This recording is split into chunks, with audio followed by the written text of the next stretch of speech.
go down that's full of potholes in a car with bad suspension and flat tyres. I don't know why they're bothering building a theme park in this country. They're going right, no one will be able to afford to go to it anyway. How about the Rachel Reeves ride, says Terry in Birmingham. You go round and round and vanish up your own deficit. It's the HS2 ride. It travels at high speed for 10 feet, where everyone gets off and into the replacement bus ride. Tickets are £50 if bought 5 months in advance, or £1,000 on the day. There's a strong rumour going round that Rachel Reeves is going to have a kissing booth for this theme park. So what I do, mate, I shove a £5 in a pot and you can go in and fill your boots. Thank you very much indeed, and very generous of you. One from G, who says fast-track entry to every ride for illegals, plus a free night stay in the park's hotel and free food. New theme park bumper cars will have to pay a congestion charge, and the funhouse isn't built yet, despite Angela Rayner's pledge to build houses. What about Ghost Train doesn't move because the driver's on strike? Have a good day. This is brilliant for the theme park. How about grow your own cannabis farm? Yeah, that's a good one. An Ethiopian safari park narrated by Angela Rayner. Says Gary in Durham. How about that? This sums up the Labour Party to me. The one idea they have to improve growth for the economy is to basically have a bloody big fun fair. It's the type of idea primary school children would pitch, given 10 minutes to come up with something. Well, it turns out, Matt, in Royston, that it's not even their idea. But they're now trying to claim it's their idea, even though it was actually the Tories. They have done brilliantly on breakfast, but you know on Drive you've done brilliantly as well. Downhill slide ride surrounded by ULEZ cameras so that people are fined on exit. Love it. You could have a Birmingham-themed whack the rat stall. If you whack the rat, you can have your bin emptied for free. On the Labour theme park, a house of mirrors where they're all boarded up because they can't bear to look themselves in the eye. I've got a great one for you, mate. This is for the is this for the Universal theme park run by Labour? Moat right around the park. Yeah. With loads of dinghies. Call it the channel and say anyone who can break in, all is free. Imagine a Scouser say you can break into a theme park for free. Hi, Jeremy. Hey, it's simple. You've got the Labour ghost train. Yeah. Where everywhere is pitched across the UK, on DAB+, on your smart speaker, on your smart TV, and on your side. This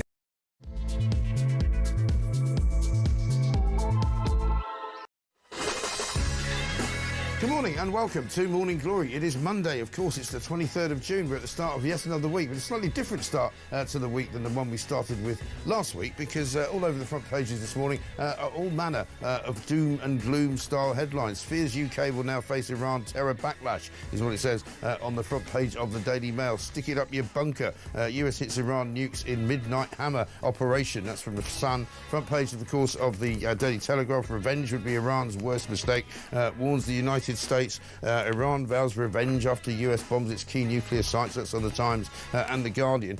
In case you've only just woken up from some sort of 48-hour coma, you will know that America attacked Iran over the weekend. British bases are on heightened alert as Tehran votes to close the Straits of Hormuz. Keir Starmer, that is, refuses to say if he would offer military support if the US came under attack. Bottom line is, Keir Starmer didn't really know much about this, and he's not in the loop as to what's going to happen next. So who knows? They sent out Jonathan Reynolds yesterday, the fake solicitor, to actually tell everybody in Britain to calm down and not worry about anything. Well, that's all right for him to say. He knows about as much as intercontinental ballistic missiles as my dog. So I don't know why they're giving him the responsibility to talk on behalf of the government. The Ayatollah, meanwhile, is told not to retaliate after Trump's devastating attack on nuclear strikes. It was Operation Midnight Hammer. That's what happened yesterday. There's lots of other news as well. Emma Wolf is here to help us with that. Thank you, Emma. Good morning to you. But to be honest, there's only one story in town, and it's what on earth is going to happen next, and when is it likely to happen? Don't ask Keir Starmer, though, because he doesn't know either. 4 minutes past 6, 0344 499 1000. We'll take your voice notes. We'll take all of your views. One of the things that I'm going to be asking a question about is if we are likely now to be some kind of terror target for the Iranians. How many Iranians are actually living here? How many of them came in on small boats? How many of them have been smuggled here by people smuggling gangs? And exactly what is their plan? Coming up later on this morning, there's going to be a Palestine Action demonstration in London. These are the same people that broke into an RAF base back end of last week and spray painted a load of planes, British planes, RAF planes, military planes, without fear of actually being arrested doing it. absolutely extraordinary stuff. We still don't know exactly how they managed to breach security at one of our top military bases at RAF Bryce Norton. So, also, we'll be asking the question, if we're going to be safer in this country after this, are we going to be safer with the 1,000 migrants that came here in the last 48 hours? Because that's what happened. 0344 499 1000 is the number. It's 5 minutes past 6. This is Morning Glory. Let's get it on.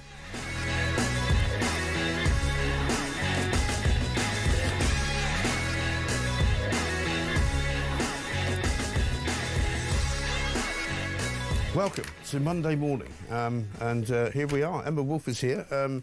It's looking a little bit risky out there, isn't it, in the Middle East, you'd have to say. I mean, there have been flights cancelled. I think British Airways yesterday cancelled flights to Dubai and to Doha. It's all calm there at the moment. Doesn't seem to have happened overnight tonight. But certainly, when people woke up on Sunday morning. They learned that Operation Midnight Hammer had happened. It was built on deception. It was a surprise. It seems to have been very successful. The details of it. Us? Well, no, I mean, the details of it, Mike, I just find it absolutely fascinating, quite apart from the threat, which obviously is another issue. Yeah. Just to see sort of how cleverly, first of all, President Trump had sort of set it up. He'd given them, I think, 2 weeks. He then acted within 2 days. Right. People were talking about US aircraft heading towards Guam, weren't they, in the Pacific? I mean, I was on air on Saturday night and everyone was talking about, oh, the US sent things out to Guam, and it very much was in the middle of sort of decoy, Sunday night. Yeah. But I mean, the details of how it happened and the fact that they didn't stop, they flew, these were the stealth bombers, the B-2 Spirit stealth bombers, just flew continuously. And these are things that look like those really days. kind of Star Warsy type things. Yeah, absolutely. Yeah. And so one lot headed off to the Pacific as a decoy. People were tracking them, and then the other lot headed off really, really quietly straight towards Iran, and they didn't need to stop. They were refueled mid-air by tankers that were. The whole thing was set up and was extremely successful. Of course, there are still questions about the enriched uranium. I think 400 kilos of that we have no sense of where it is. And the Iranians are saying all sorts of things about that. But I mean, that is that's their most valuable asset. That is Iran's highly, highly valuable asset. It can be enriched, and there is enough there for 9 nuclear warheads. I also think it's just baffling how little Starmer knew about this, and as you say, sending out Jonathan Reynolds yesterday to talk about this. Where is Starmer? Don't tell me, oh, he's heading for NATO, because that's Tuesday and Wednesday, and that is kind of irrelevant. The fact that the Foreign Secretary, David Lammy, and the French and the Germans had chats with the Iranian Foreign Secretary, with their Iranian counterpart, Foreign Minister. They met in Geneva on Friday. And when President Trump was asked about that European meeting, he said, oh, no, that was no help at all. So, I mean, we are completely irrelevant in this. Well, we've had 3 cases, haven't we? We were not wanted, we were not needed, we were not even, I don't think we were even looped in, to be honest. I don't think so. I mean, there was 3 things that happened last week. There was Keir Starmer's interview with Beth Rigby when she said, look, it looks as though Donald Trump, having left G7 to go back to the White House to look at the Situation Room, to figure out what to do, was about to launch some kind of attack. And Starmer basically denied it and said, well, I spoke to him last night, and I don't think you should assume that he's going to attack them. So you got that bit wrong. And then we'll play in a minute what Reynolds says when he came out yesterday. But the timeline of what happened is all very well put out together. A lot of newspapers have got good graphics. The Sun here, B-2s depart Whiteman Air Force Base 5:01. These are all UK times, right? Bombers and support package enter Iran 11 p.m. that was on Saturday night. The strikes are on targets 11:40. Bombers exit Iran just after midnight, 20 past midnight, and they returned to Whiteman Air Force Base. And I think when Donald Trump came out and made the announcement, he was able to say they've already dropped a payload and they're all really on their way home. I mean, it was a magnificently organised effort, wasn't it? And it involved all sorts of incredible numbers, and we've got those here, I think. We've got 125 total US military aircraft, 7 B-2 stealth bombers, 61 precision-guided weapons, 14 bunker-buster bombs, 1 Ohio-class submarine. There was a moment yesterday, I don't know if you saw it, where in the Gulf, this submarine just kind of emerges out of the sea, and there's the sort of the whole fleet of US Navy. 37-hour flight for the attack aircraft, 4 decoy aircraft, 0 number of shots fired by the Iranians. That was it. They didn't even see him coming. Yeah, it was a 37-hour flight for the decoy bombers. Pretty impressive. Let's have a look at Jonathan Reynolds. This was him on Laura Kunsberg, I think, yesterday, when he was asked whether we knew that the strike was happening. The United States does tell us in advance of activity like this. The Prime Minister will be talking to all of our international allies today, and there'll be a continuation of the work that has been going on across government all week. You did specifically know about this? We did know this was happening, yes. I mean, we are close allies. You would expect, I think, that level of communication. But just when you say the Prime Minister almost sort of saying, budding up to people, the Prime Minister fights for the interests of this country abroad. He moves away from it very quickly. Yeah, very and good. she doesn't press him on exactly when they knew. That the official line from Downing Street is that we were told shortly before the attack. I mean, that could be anything. You know, it's a bit like up to 12 submarines, isn't it? You know, you could have 0 or you could have 1. Yep. They could have told him after it happened. Could have been a joint before. memo that went out to all the world leaders, all his allies, that said, this is what's happening, by the way. If the timeline says that the bombs were dropped, strikes on target 23:40, so sometimes between 11 o'clock and 11:40, they could have told them then. And that's shortly before. I mean, he certainly wasn't in any way involved in... I mean, yeah, maybe he was informed a few minutes before, but they weren't involved in any way. They didn't want to use the joint Diego Garcia, did they? They didn't need to. They didn't want to. Right. There was no consultation. Because Starmer was asked that question as well, wasn't he? Previously, leading up to this, you know, would or at least Downing Street was asked the question, and they wouldn't be drawn on it. They were like, it's a hypothetical question. Well, it's not. Well, it's not you know, hypothetical. Are you going to allow the Diego Garcia to be used by the Americans? By the way, I don't think we could veto it anyway. But Starmer's people wouldn't be drawn on it. It's bizarre, isn't it? And I think it shows you how little Starmer is. But I mean, but then Downing Street have been very quick to announce that he had a chat with Trump last night. Yeah. Well, about what? Yeah, I know. And what a nice weekend it's been in Britain. You know, the sun has been shining. It's been really lovely here. How about you, Donald? You know, I've got a letter for you. Let's have a look at what Trump said when he actually announced it. A short time ago, the U.S. military carried out massive precision strikes on the 3 key nuclear facilities in the Iranian regime, Fordow, Natanz, and Esfahan. Everybody heard those names for years as they built this horribly destructive enterprise. Our objective was the destruction of Iran's nuclear enrichment capacity and a stop to the nuclear threat posed by the world's #1 state sponsor of terror. Tonight, I can report to the world that the strikes were a spectacular military success. Yeah, and so far it does look that that's the case, doesn't it? I mean, there's a lot of talk of what Iran will do to retaliate, but they haven't retaliated yet. People are now saying it's likely that there'll be a kind of a period of no war and no peace. And it will just be sort of simmering for a while. Or they retaliate in kind of other ways, such as they're threatening to, this morning they've been threatening to close the Strait of Hormuz, which obviously carries 20% of the world's oil supply. Yes. And it's an absolutely crucial shipping lane. So there's kind of parallel things that they can do. Right.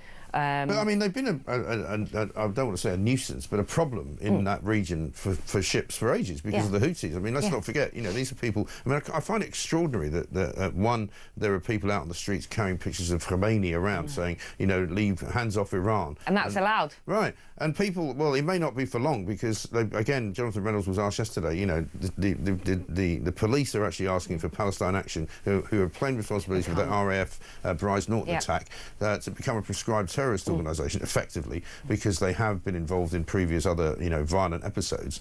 And yet they're about to do a march this afternoon around about midday in London. The Metropolitan Police put out a statement last night saying, we can't stop them because the government won't actually come forward and prescribe them as a terrorist organisation. If they did, they could stop it. But these people, I mean, people have said to me, most Iranian dissidents who live in this country and who live outside of Iran want the regime to be changed. They don't want Ayatollah to be in charge, and yet these are people carrying Ayatollah banners around. And as somebody said to me on Twitter just a few minutes ago, who are these people? Who are these people? Are they Hamas supporting Iranians? I mean, are they Houthi supporting Iranians? What are they doing here?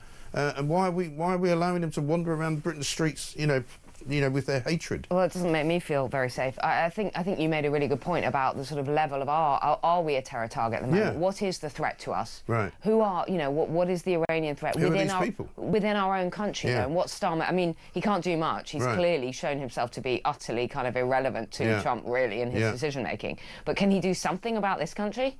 Well, about our own safety? Apparently he can't stop people breaking into RAF Bryce Norton, which is meant to be a military installation. So what chance have you got if you're in Harrods? And You they're know what I sort of exactly, and they're saying this thing about, oh, obviously the terror threat is heightened. Well, what does that exactly mean, and what are we going to do about it? Yeah. And we're still going to allow the pro-Palestinian demonstration to take place. Well, they're not just afternoon. pro-Palestinian now; they're pro-Iran. You know, and Yeah. this is now declared to be basically an enemy of Western Europe. They've threatened the United Kingdom. They're carrying images of their leader who has threatened the United Kingdom. Yeah. You know, how much more do they have to do before they get stopped from doing it? Unbelievable stuff. Let's have a look at what Benjamin Netanyahu, the Israeli Prime Minister, said about these strikes on Iran. Congratulations, President Trump. Your bold decision to target Iran's nuclear facilities with the awesome and righteous might of the United States will change history. In Operation Rising Lion, Israel has done truly amazing things. But in tonight's action against Iran's nuclear facilities, America has been truly unsurpassed. It has done what no other country on earth could do. History will record that President Trump acted to deny the world's most dangerous regime the world's most dangerous weapons. His leadership today has created a pivot of history that can help lead the Middle East and beyond to a future of prosperity and peace. And I think everybody would say, and so say all of us, apart, of course, from the people who are going to be marching around London who want to it's suddenly okay to wipe Israel off the map, either from Iran's side or from Gaza. One from Massimo in Great Bowden. He says, morning, Mike and Emma. Happy Monday. Jonathan Reynolds lies so easily. He would have made a good solicitor. Go Trump. MIGA, make Iran great again. And one from Jules in London. Morning, Mike and Emma. Labour wheeling out the business secretary who has never worked in business on such a huge issue is glorious. Have a good day. Well, it's pathetic, isn't it? I mean, he can't even do his job as business secretary. It was embarrassing. It really was. And I think this kind of characterisation of Trump as this like crazed guy who's just, you know, flinging bombs. It's not. He was a very precise mission. But he was yes, exactly, and he was very, very clear about this. Yeah. He offered talks. The offer basically went unanswered. It was unresponded to. Yeah. So instead, he sent bombers. Yeah. And it's really interesting. And funnily enough, there were a lot of naysayers last week. And once again, I said, look, I'm pretty sure that something's going to happen at the weekend. Yeah. And so it did. Yeah. And a lot of people were sort of in denial, saying, oh, well, you know, especially the anti-Trumpers, they were like, yeah, well, he doesn't really know. You know, he might not do anything. And because he's now given them 2 weeks, it probably never happen at all. Yeah. You know, I'd love to hear from all those people because they get it wrong continually. Well, no, but now they'll attack him for actually doing something about it. Yeah. But I think it's really interesting what Trump said. I mentioned about the British, French and German foreign ministers seized the opportunity to meet their Iranian counterpart, this guy Aragji, for talks in Geneva, but it was too little or to no avail. Trump himself was characteristically dismissive of European efforts. Nah, they didn't help, he told journalists. Yeah. That's how he thinks of us, of David Lammy making a massive deal about the fact that he'd met his Iranian, I think it was Lammy that had gone out there in a pair of trainers. That's no, right. No, he wore proper shoes. Yeah, no, he did. Meeting his Iranian counterpart. And there's Trump saying, no, it didn't help. Right. And now, as I say, I mean, I put this out yesterday, you know, last week he was calling for a de-escalation, Starmer, you know, because he didn't know what was going to happen. Yeah. And now Trump attacks them, and now he's calling for Iran to come to the negotiating table, which, of course, they're not going to do. Exactly. Because why would they? And that's why Trump has taken action. Yeah, exactly right. Donald Trump's surprise decision is a piece in the Mail, which is quoting from a former UK National Security Advisor called Lord Ricketts, who was talking yesterday, who basically said that there could be a new era of terrorism born out of all of this. And this is probably one of the worst countries to live in, if there is going to be that, because the place is full of potential terrorists. I know, and that's what's alarming. From Iran, who we don't know. People who have come here from Iran have been arrested for spying offences, for terror offences. We know that the Iranians would quite like to take some kind of revenge on Britain, because whether or not they see us as helping in this particular attack, they will certainly see us as allies of the US, the great Satan, as they call it. Of course. So, you know, here we are sitting here waiting. I wonder how many of the old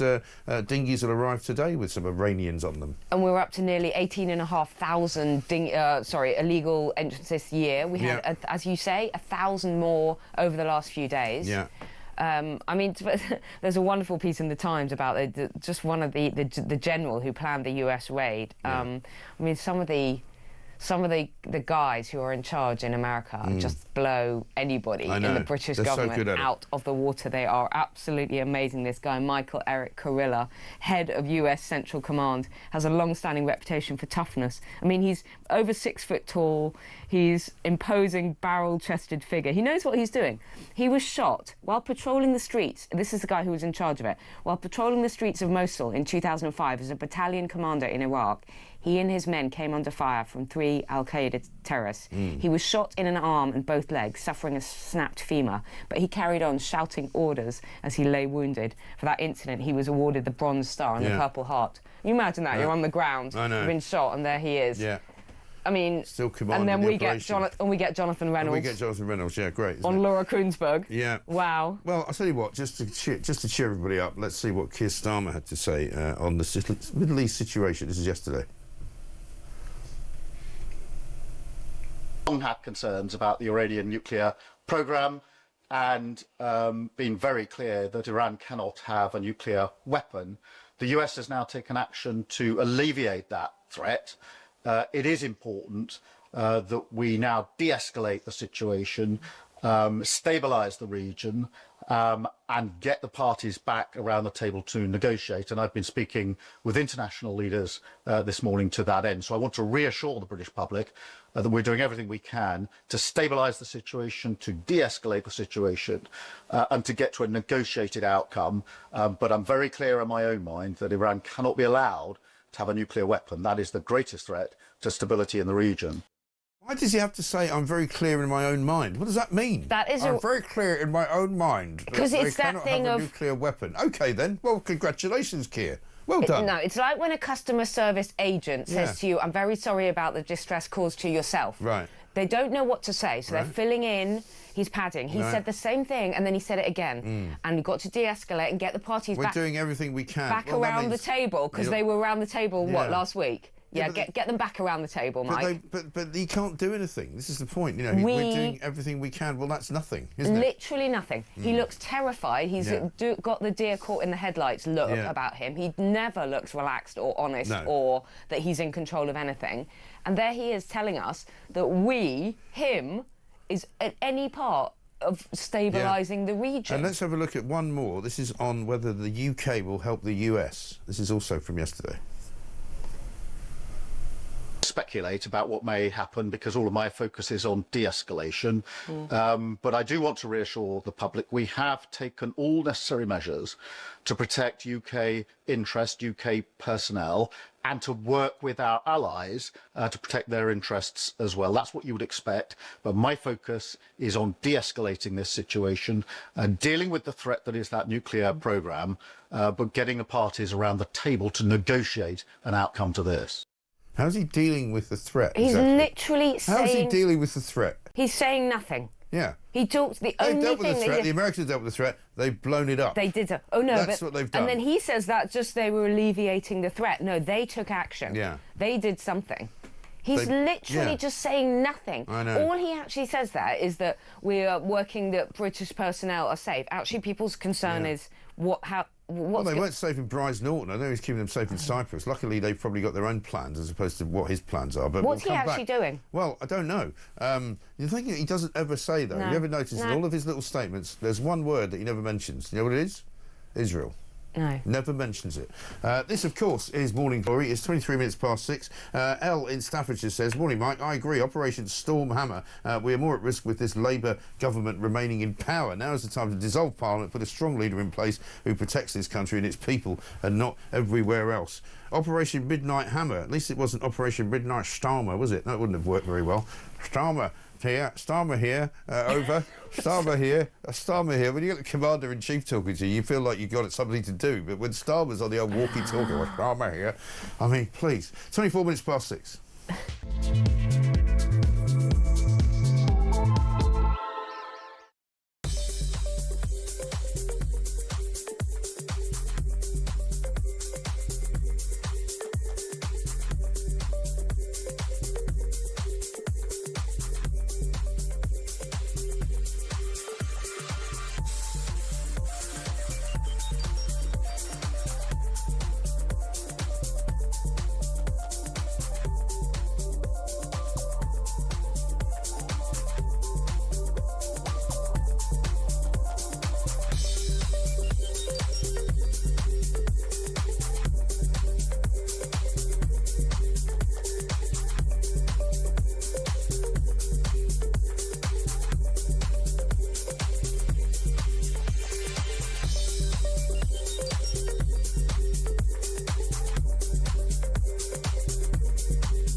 It's the most distressing, horrible thing you can ever go to. My wife was begging to die at one point. There has to be some kind of law that allows it. I don't know whether I could have allowed it or gone ahead with letting my wife go through this. But I wish people on both sides would take a little care. And I know it's a passionate thing. And if you went through this, what you suffered and what my wife suffered, perhaps you'll understand why the assisting dying bill might be a good thing.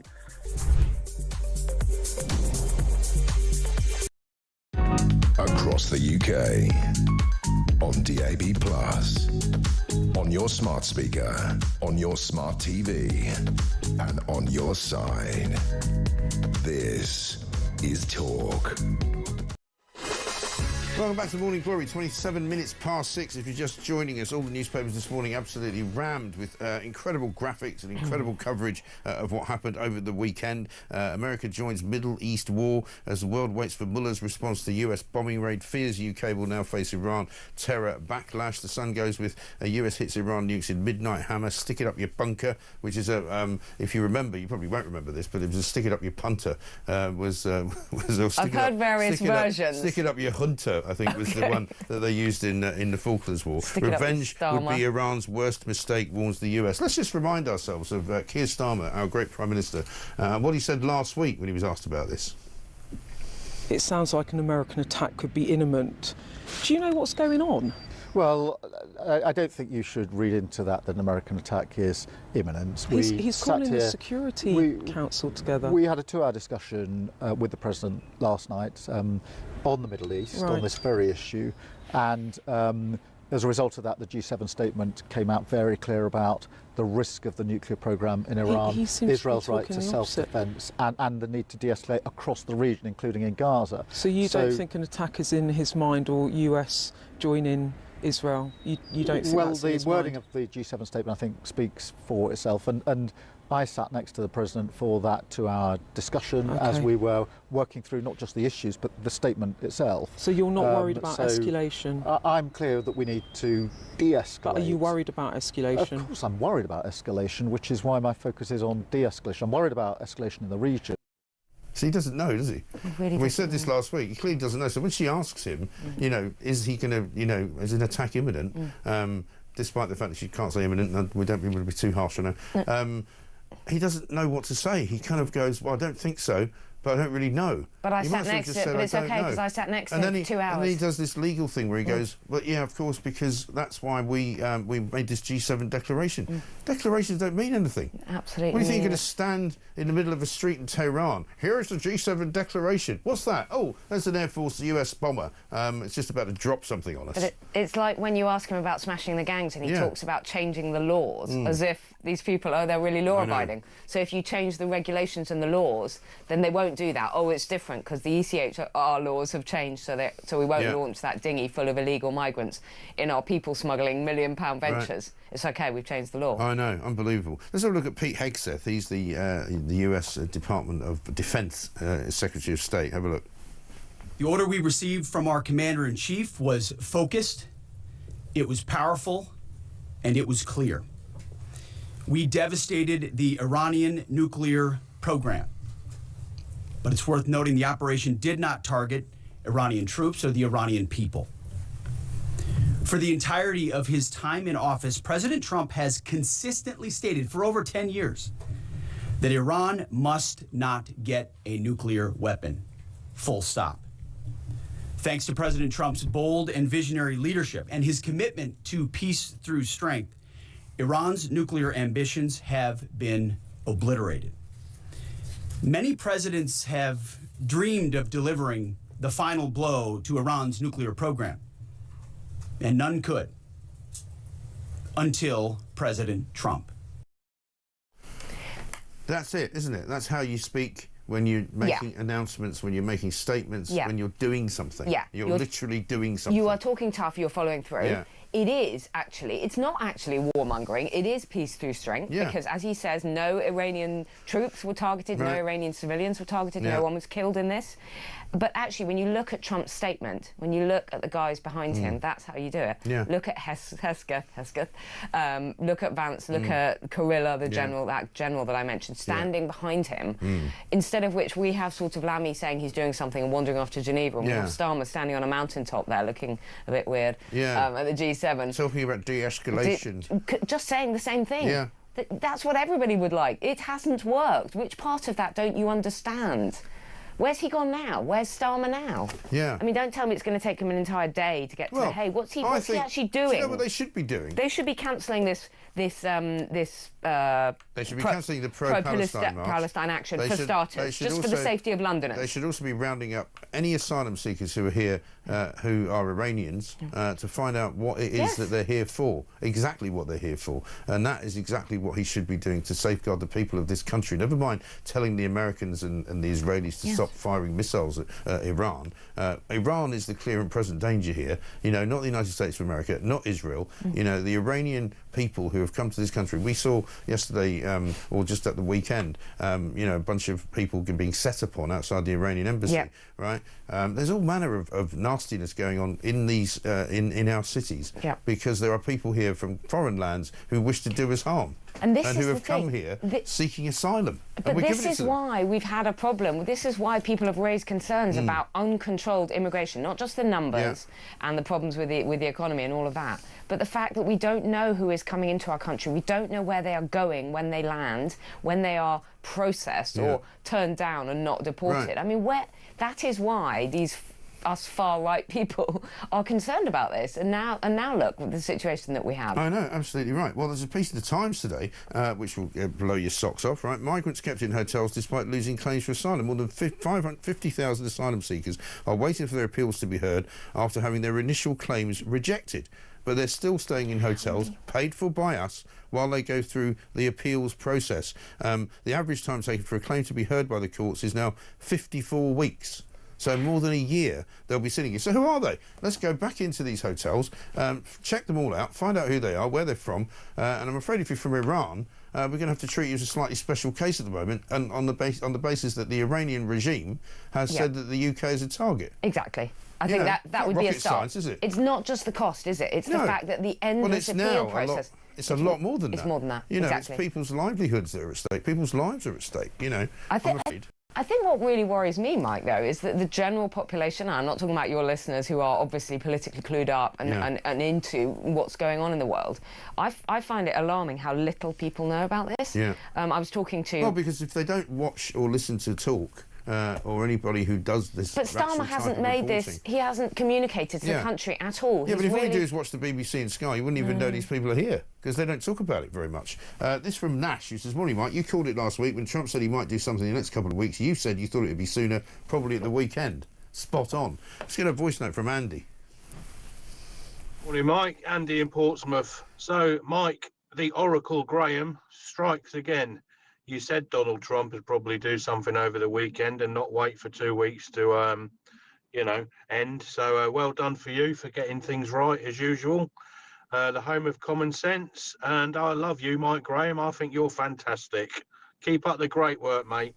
Andy, you're very kind. Starmer working with his allies, both Starmer and Lammy, who hate Israel, says Ian. Exactly. And that's absolutely the truth. Bridget says, morning, Mike and Emma, great show. What an impressive strike by Trump and co. Listening to Starmer is really gut-wrenching, like he's some kind of statesman. He's beyond useless and a total embarrassment. Who's seriously listening to him? That's from Bridget in France. Have a good day. On the world stage, isn't exactly cutting it, says Sadie. Not top-table material anymore. We used to punch well above our size, but he's out of his depth. And then we have David Lammy. What can you say? You can't really blame the Americans for not looping them in on the plans, can you? You really can't. And people... Because also they clearly don't trust them. Well, they don't trust them, exactly. And I don't think they need them. They'd just be up there... even worse, they felt irrelevant, didn't they? I mean... Imagine if they were considering, for example... Why would Trump have time to call Starmer and say what? He's going ahead. Imagine if they had just thought about and maybe even debated the use of RAF Prize Norton. Yeah, and then on Friday they get broken into by a bunch of, that would have been sort of hippies who are, with malice aforethought. And they had an e-scooter. I mean, it really wasn't a high quality. I don't know if you saw it yesterday. There was during the time when they were interviewing Jonathan Reynolds on Laura Kuenssberg, they showed the perimeter fence of RAF Prize Norton, and it looks like your local park. Yeah. It's all overgrown with bushes and weeds. I could probably climb it. And you could probably climb it, and absolutely. obviously they did, and nobody noticed them. Yeah, Shocking stuff. Anyway, we better go because we're running late. I'm getting told off already. Emma Wolf is here. We are, of course, talking about the only story in town right now. There are other stories. We will get to those, but right now it's all about Iran. It's all about Trump's attack at the weekend, Operation Midnight Hammer, which I suspect we knew very, very little about. But it did happen, as I predicted it would. There's only one place to get the truth, the whole truth, and nothing but the truth, and that's right here. It's Morning Glory.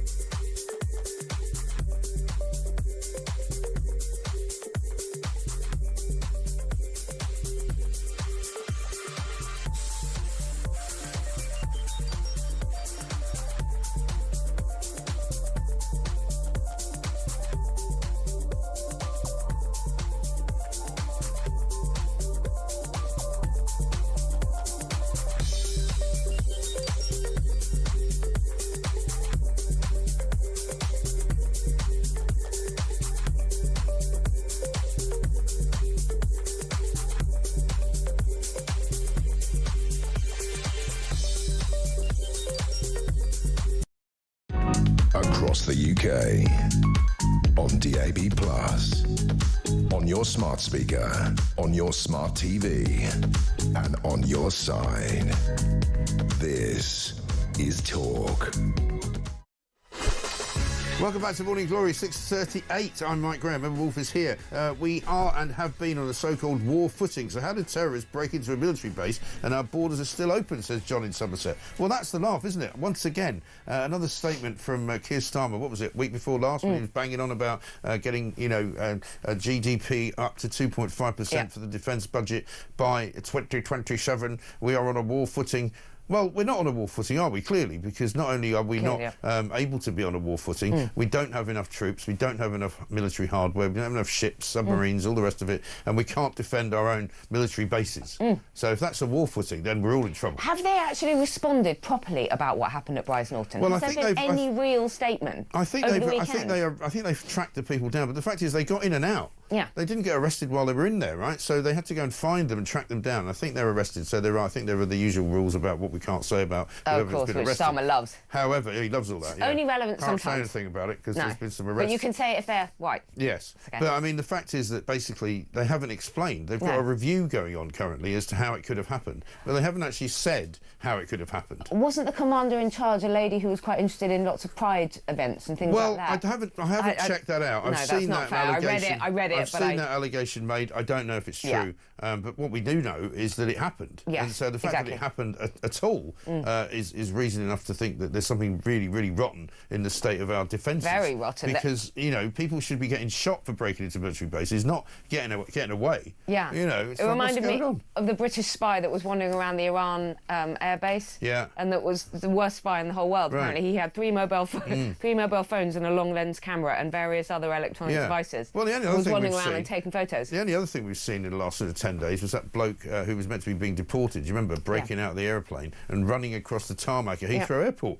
which is also supposed to be, a secure area. And you go, who's running Britain? Absolutely. Oh, I know, it's Keir Starmer. How about this? Howard says this from Suffolk. Mike, I'm sitting here while you played Starmer's message to the people and found myself making faces like the guy in the factory behind Rachel Reeves. Suggestion, play the montage of the guy in the factory with a small thumbnail in the corner of the screen every time you play a clip of these we're making those faces and we're on screen, Mike. Oh, unbelievable. Morning, Mike. Are these morons saying that are Iran really building a nuclear bomb? If the facilities are in mountainous regions and 2 stories underground, that would be a clue. Oh, my brain hurts. I mean, I know some of the reaction of some of the lefty journalists and some of the people who are arguing that, Iran's got perfect right to have enriched uranium, buried in a mountain, which nobody can find. With the capability of making 9 nuclear warheads. Are they going to enjoy that when that's heading towards Britain? I mean, somebody was on yesterday, a defence expert, and we'll have a few of those ourselves this morning. The ballistic missiles that Iran have got, if they're not destroyed, would reach Europe. This is not a joke, you know. And we had what's her face, Zara Sultana on Laura Kunsberg yesterday, saying something like, you know, we should leave Iran alone. You know, these are like the lies they told us about the Iraq War. I mean, people are just insane. It really is insane. Absolutely terrifying. Mike says, Sam, when is this useless government going to put the safety of this country and its citizens as first priority? Just how many sleeper soldiers we may have from the last few years being distributed by our government across the country, you couldn't make it up.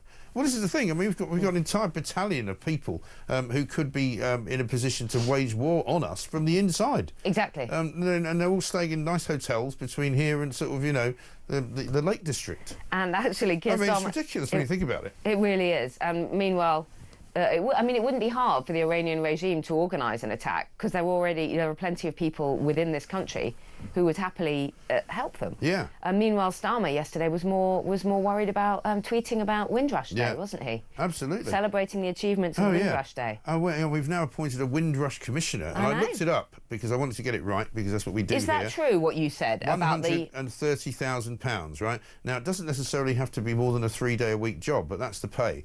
I'll take it. Because the job was advertised, so they can't pretend that anybody's made this up. The job was advertised on gov.uk, the government website, right? 130 grand for a I don't even know what a Windrush commissioner is supposed to do. I don't know.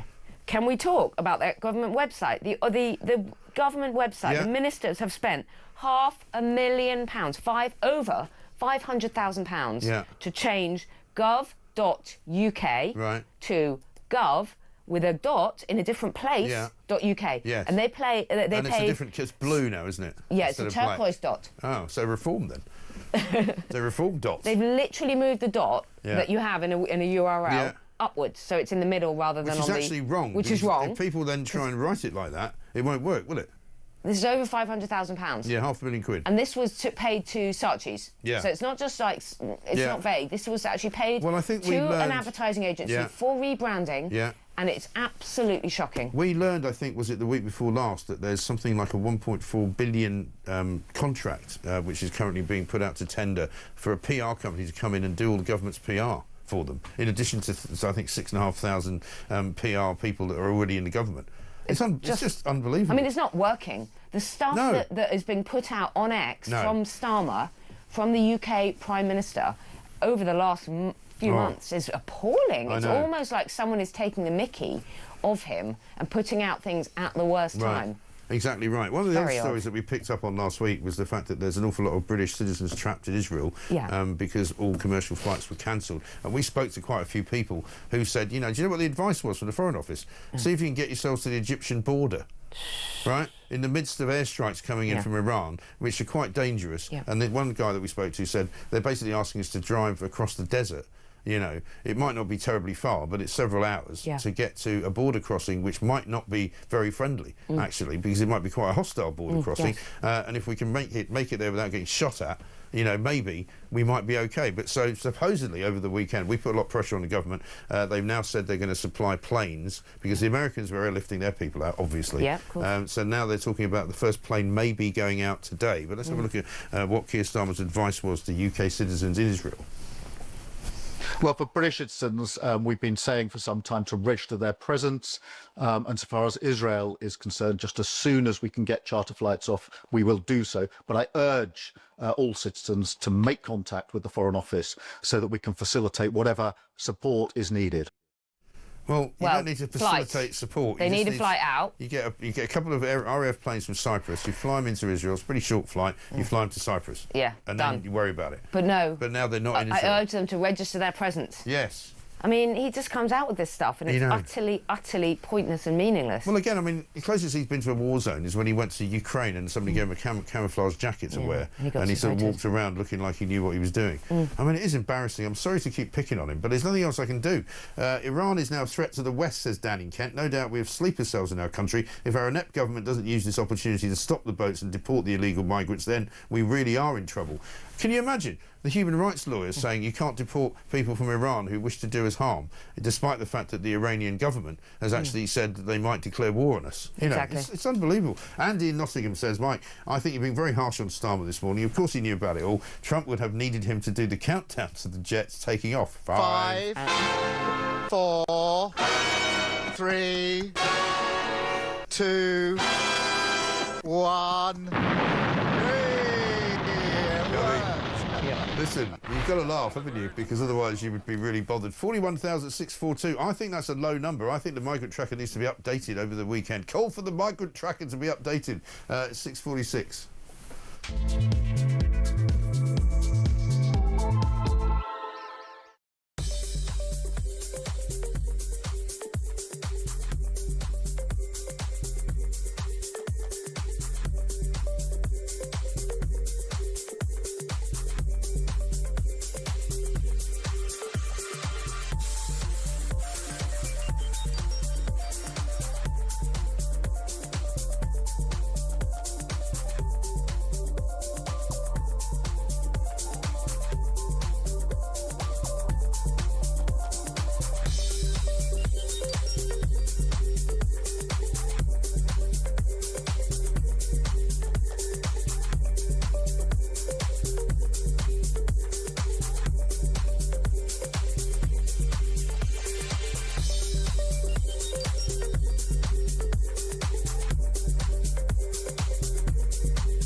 There's a bill going through Parliament which will give counter-terrorism powers to our law enforcement, the ability to get in much earlier. I know we've got to do more. That's why I'm working with our partners to do that, particularly in relation to law enforcement in the north of France. And then importantly, where people do come to the country who aren't entitled to be here, processing their claims and then returning them to where they came from. And since we've been in power, 30,000 people who've no right to be in the United Kingdom have now been removed from the United Kingdom.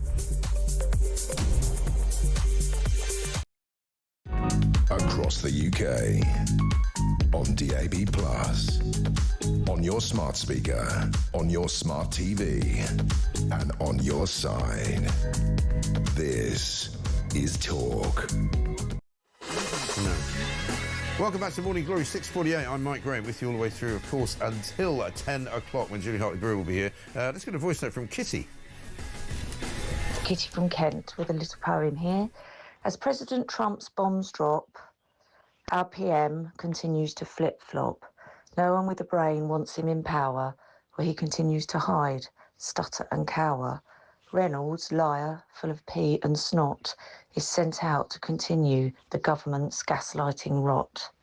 It has to stop, Mike. It has to stop. Keep up the good work. Kitty, thank you very much indeed. We're talking, if you're just joining us, about all the front pages this morning, of course, all very much focused on Operation Midnight Hammer, which happened overnight on Saturday. Huge surface craters are all that remain of Iran's obliterated underground nukes program after daring US strikes, according to the front page of The Sun. Headline is "Stick It Up Your Bunker." President Donald Trump's surprise raid saw that more than a dozen bunker-buster bombs dropped on the terror state before he insisted its regime, led by Ayatollah Ali Khamenei, must make peace quickly. So far, there's been no retaliation from Iran that we can see. They don't even seem to. I think there was some missiles fired into Tel Aviv throughout the day yesterday. But that's the other thing that people have to understand, that in Israel, where they launched these attacks initially last week, which Starmer also wasn't told about, by the way, they're doing it because Iran has vowed to wipe Israel off the map. And if they get a nuclear bomb, who's to say they wouldn't use it? And some of the scenes, we haven't really mentioned Israel, as you say, so much this morning, but some of the scenes across Tel Aviv and things like that are really, really upsetting, and that they should remember that. Yeah, they should. And meanwhile, here in Britain, we're being told on the front pages as well that there could be a new era of terrorism being launched by the likes of Iran, who have already done it before. UK will now face Iran terror backlash, it says on the front page of the Mail. And of course, Peter Hitchens has written a piece which is really good, interesting. He says, will Israel really be safer after this, will any of us? And he said it's about time one of these high explosive interventions in the Near East turned out well. Because, of course, they mostly don't, do they? Exactly. Libya, Iraq, you know, all the places that we went to before, including Suez, he says, Kabul, Damascus, Tripoli, Baghdad. There's no reason to be sure that it won't work now. Operation Midnight Hammer may have hit the nail on the head, but there's good reason to be cautious. Well, yeah, of course we have to be cautious, but I would also counter and say at least Trump is going full centre for the target. Sure. I mean, he's actually taking out those nuclear sites. Yeah, of course. We've talked about, you know, we've skated around this issue endlessly for years. Yeah. Politicians have said Iran must not have a nuclear capability. Right. Okay, so do something about it. Well, this is it. And Trump is Starmer's actually line, doing something about yeah, it. and Starmer's line is to say they must not be allowed to have it. Well, what are you going to do to stop them? But that's like saying they must not be allowed. Right. It doesn't impose anything on them. It doesn't change the situation in any way. Well, it's like him saying, standing on the shores of southeast England, saying, you must not come to our country. Well, yet they're coming by the thousands. They are actually coming, so do something about it. And that's what Trump did. And even with the sort of Trump, you know, the kind of bravado and all of that, you know, it was a complete and utter success. Even the Pentagon, with a kind of slightly more measured analysis afterwards, after Trump's initial statement, even the Pentagon was saying, you know, it was a success. Right. You know, we seem to have. And I saw a couple of, you know, former national security types on TV last night saying, you know, it's ridiculous that Trump's boasting it's a success. He can't possibly know. Well, I think they can know. I mean, you know, with the best will in the world, a lot of the naysayers have been proved wrong time after time after time. This from Mick, hang on a sec. Why are Palestine demonstrators allowed to set up unregulated street stalls selling unregulated goods, books, food and refreshments to supporters to the obvious benefit of terrorists? Are the police and authorities complicit? Well, to be fair, the Metropolitan Police have issued a statement, they did it last night, saying, you know, we can't stop this march from going ahead from Palestine Action because the government has refused so far to prescribe them as a terrorist group. And when Reynolds was asked yesterday, how long is that going to take? He said, well, we have to go through the process. Well, you don't process? actually. Why don't you just ban them? Could you keep Londoners safe, please, today, for example, and then sort it out, then sort out the process? Yeah. You can take emergency action any time you want. You're the government. Really, this is not a time to be. And I think the police would be very relieved, actually, if they were prescribed, well, and if they could stop these marches. They would just say, we're now banning your march. You can't do it. And otherwise, today it's going to happen supposedly at 12 o'clock, midday, around Westminster. Here's one from someone who doesn't give a name. Iran will be getting its sleeper cells acting against the countries they are based in. Thankfully, the UK hasn't been allowing unknown, undocumented fighting-age men to enter the country unchallenged. Yeah, well, that's a relief. Thank goodness for that, I know. Now we can all heave a huge sigh of relief. And one from Sean in Gloucester. The UK is not a trusted partner of the US or Israel, while Keith Starlin is in number 10. Starmer and his cabinet have openly criticised Trump, calling him all sorts. They have also polar opposite views. The UK has become an Islamist apologist nation, so it's no wonder this relationship won't be repaired until reform of the party in power. I think that's probably right. Well, we are not a trusted partner anymore. You're absolutely right. Your caller's absolutely right about that. And, yeah, I mean, it's just an embarrassment, isn't it? I know, it absolutely is. Well, let's see what else we can do here. What haven't we seen? Have a look on Keir Starmer. Right, no, we've done that one. Have we done? I think the thing about the migrants coming over is really relevant to this. It is. Because, as you say, people just say where they're from. We have no proof where people are from. We actually don't know where people are coming from. Yeah. We know that in order to get their little hotel and their benefits and their this and their that, they often say they're from a war, you know, they're fleeing from... Right. But one of the countries from whence the vast majority of people come, two of them actually, Afghanistan and Iran, are the two biggest countries where people come from. Now, it could be that many of those Iranians are dissidents and they don't want the regime in power, but they might not be.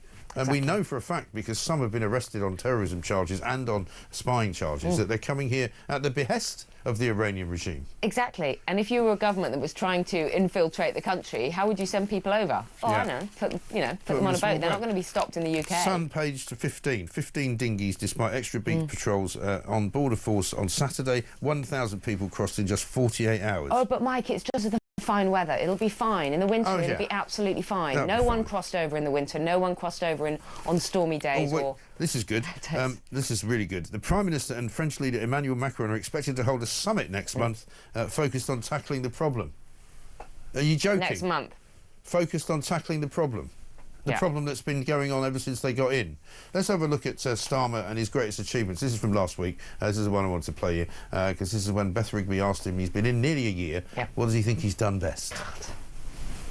amongst the things, I could do a whole list, but I'm really proud that a year ago, probably, I was interviewed by you and I said we'd do 2 million extra appointments in the NHS in the first year of a Labour government. We've now done 3 million and waiting lists are coming down. There's a whole list of other things that I could probably go on about for a very, very long time. Yeah, a whole list of other things like what? Like what? And that is not what can you think true. About? That is not, no, true, not true about waiting lists coming down. We know that what they are doing is shuffling things around, playing with the numbers, moving people from one list to another, not referring people to hospital that probably need to be in hospital, not referring people for operations, giving them a date, like my mother, giving them a date for an operation, and then at the very last minute, moving it, pushing it 9 months down the road. So you're not on that waiting list, you're on a different list. So you're actually not waiting anymore, you're just waiting in another way. It is not even true. No. Of course it's not true. Nothing he says is true. He says he's created 3 million appointments. He probably has. I know pretty much everyone that I speak to who is waiting to see somebody in the NHS has had at least 3 appointments. So that's already 1 million people who have just been given 3 appointments. That's 3 million appointments, right? Doesn't mean you're actually seeing anyone. And the waiting lists are actually going up, not down. So everybody, once again, whenever we raise this issue, whenever we talk about it, I just get another flurry of pieces of information from people telling me about their mother or their daughter or their uncle or their aunt or their friend, and they're all waiting. And these Everybody's are actual waiting. people's experiences. He can say what he likes about the numbers, but A, we know that they're just moving things around to massage the figures. And secondly, when you talk to actual people who live in this country who are asking, can they see their GP? Can you just get a regular GP appointment the way you used to be able to? Really simple. No, you can't. Although apparently today's the day that you can go into your GP and get fat jabs, because obviously well, you can't see your GP, that's but what you do when you've got a system that is creaking under the weight of the number of people trying to get to use it. Even today in the papers we've got even Labour voters now think immigration is the biggest burden on the NHS because there's just too many people accessing it, right? Finally waking up. They're finally waking up. And so today when you go down to the GP's office there'll be even more people in front of you because they'll all be there to get their fat jabs. So today Mount Jaro and Wegovy and that, I think it's just Mount Jaro, is going to be available on the NHS. How they're going to pay for it, don't know. Well, long-term effect, don't know. But don't worry about that. By the way, this was a very convenient week for all this, because last week, after the late stage abortion and then the assisted dying vote on Friday, I think actually Keir Starmer was quite relieved. By the weekend, I think he was quite relieved to have a massive shift of focus away from what his government has done, because many Labour voters just feel really quite devastated about these legislation going through, which was not actually mentioned in the manifesto. No, you can't. So really, I just think you can't be a Labour supporter anymore unless you're clinically insane. I think you'd have to be, wouldn't you? This from Chris. Morning, Mike. How can anybody believe or take Reynolds seriously? Well, I think that's right. Morning, Mike and Emma. Great show, says Michelle from Altrincham. Thank heavens for Trump, because clearly our own government couldn't lead a conga line, never mind a country. Absolutely right. Can you imagine Starmer at the top of a Congo line? I mean, it is absolutely... The idea of Starmer dancing is really scary. And one here from Mick in Wallington. If Iran closes the sea routes to limit oil distribution, we will be OK, as there are plenty of oil and gas in the North Sea. Or will Miliband make us suffer? Whoops. Oh, yeah. Well, energy security, right? But we are reopening the North Sea. But Miliband, so ridiculous, is now reopening the North Sea because he knows we can't live without it. And if this is not a good reason for doing it, I don't know what is. Open the whole lot up, start drilling, drill, baby, drill. Drill, baby, drill. As Donald Trump would say. You know he's right. These Labourites haven't got a bleeding clue. They really haven't. Emma, good to see you. Good to talk to you. Thank you very much indeed. We've got some other news for you coming up throughout the course of the show. We're here, of course, until 10 o'clock. But at the end of the day, there's only really one story in town, and it's what is going on in the Middle East. When will something else happen? And how safe are we in this country, because of all the Iranians who are living here and all the people who might be sympathisers with the Iranian regime? They back Hamas, they back Hezbollah, and they've got plenty of people in this country staying in hotels. Marvellous, isn't it? This is Morning Glory, back after the news.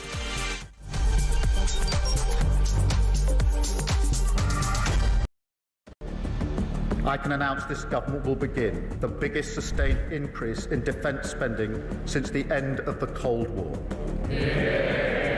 We will deliver our commitment to spend 2.5% of GDP on defence, but we will bring it forward so we reach that level in 2027. The answer from European capitals has been as resounding as it is clear. We are in an era of rearmament to respond to the short-term urgency to act and to support Ukraine, but also to address the long-term need to take on more responsibility for our own European security. On Saturday, we also agreed a new £2.2 billion loan for Ukraine, backed not by the British taxpayer, but by the profits from frozen Russian assets.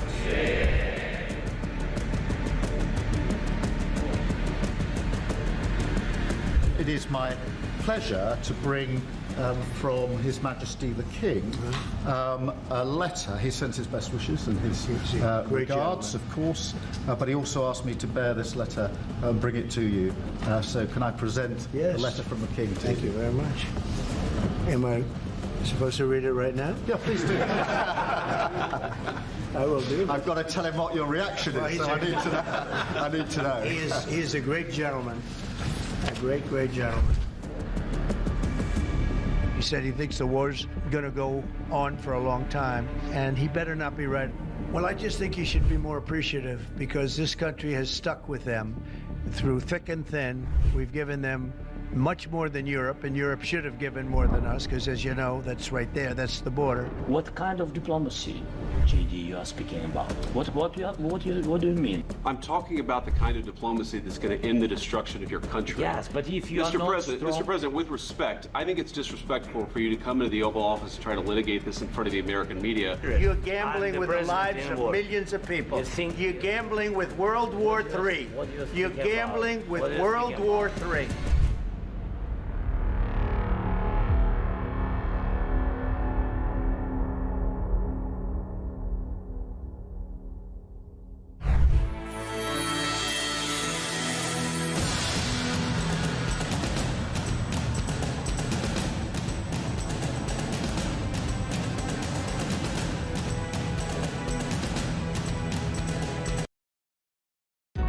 Across the UK, on DAB+, on your smart speaker, on your smart TV, and on your side. This is Talk.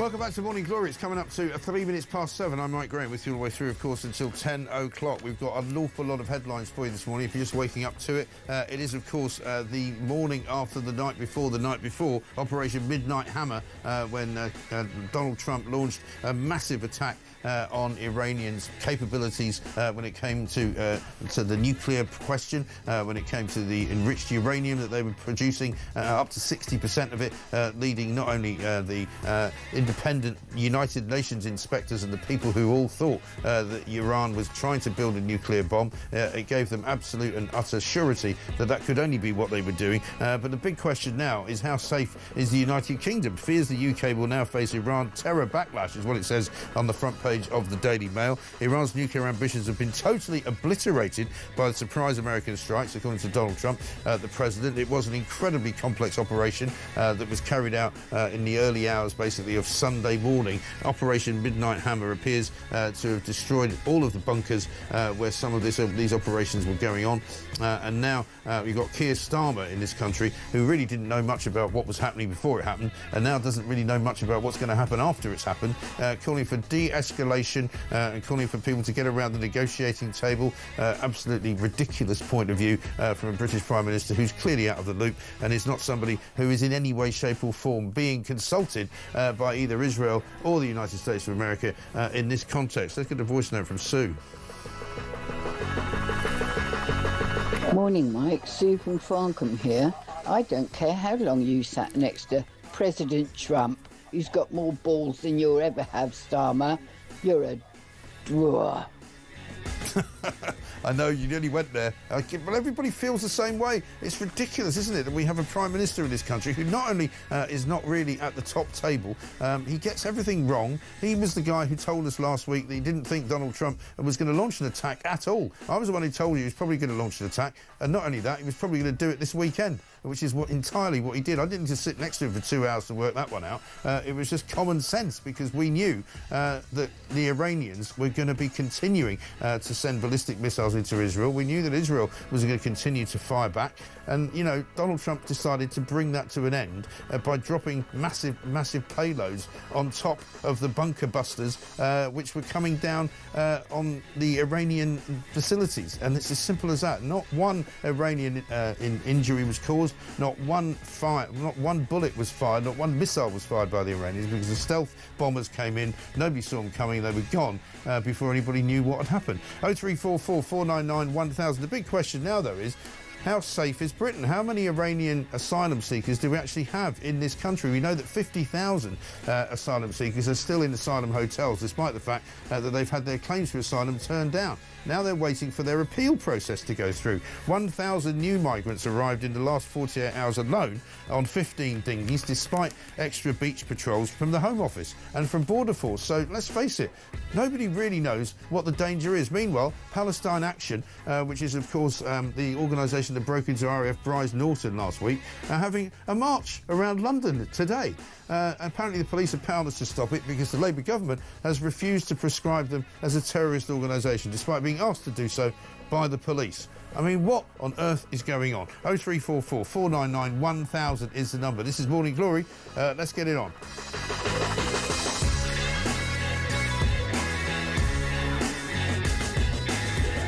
Denise says this: why are those protesters here? Supposedly they escaped the regime in Iran and came here for safety, and they need to return. And I've got this as well from somebody on Twitter called Corneli, basically saying, please stop confusing the Iranian people with the Islamic Revolutionary Guard Corps, the IRGC, or IRGC supporters. London has had Iranian refugees since 1979.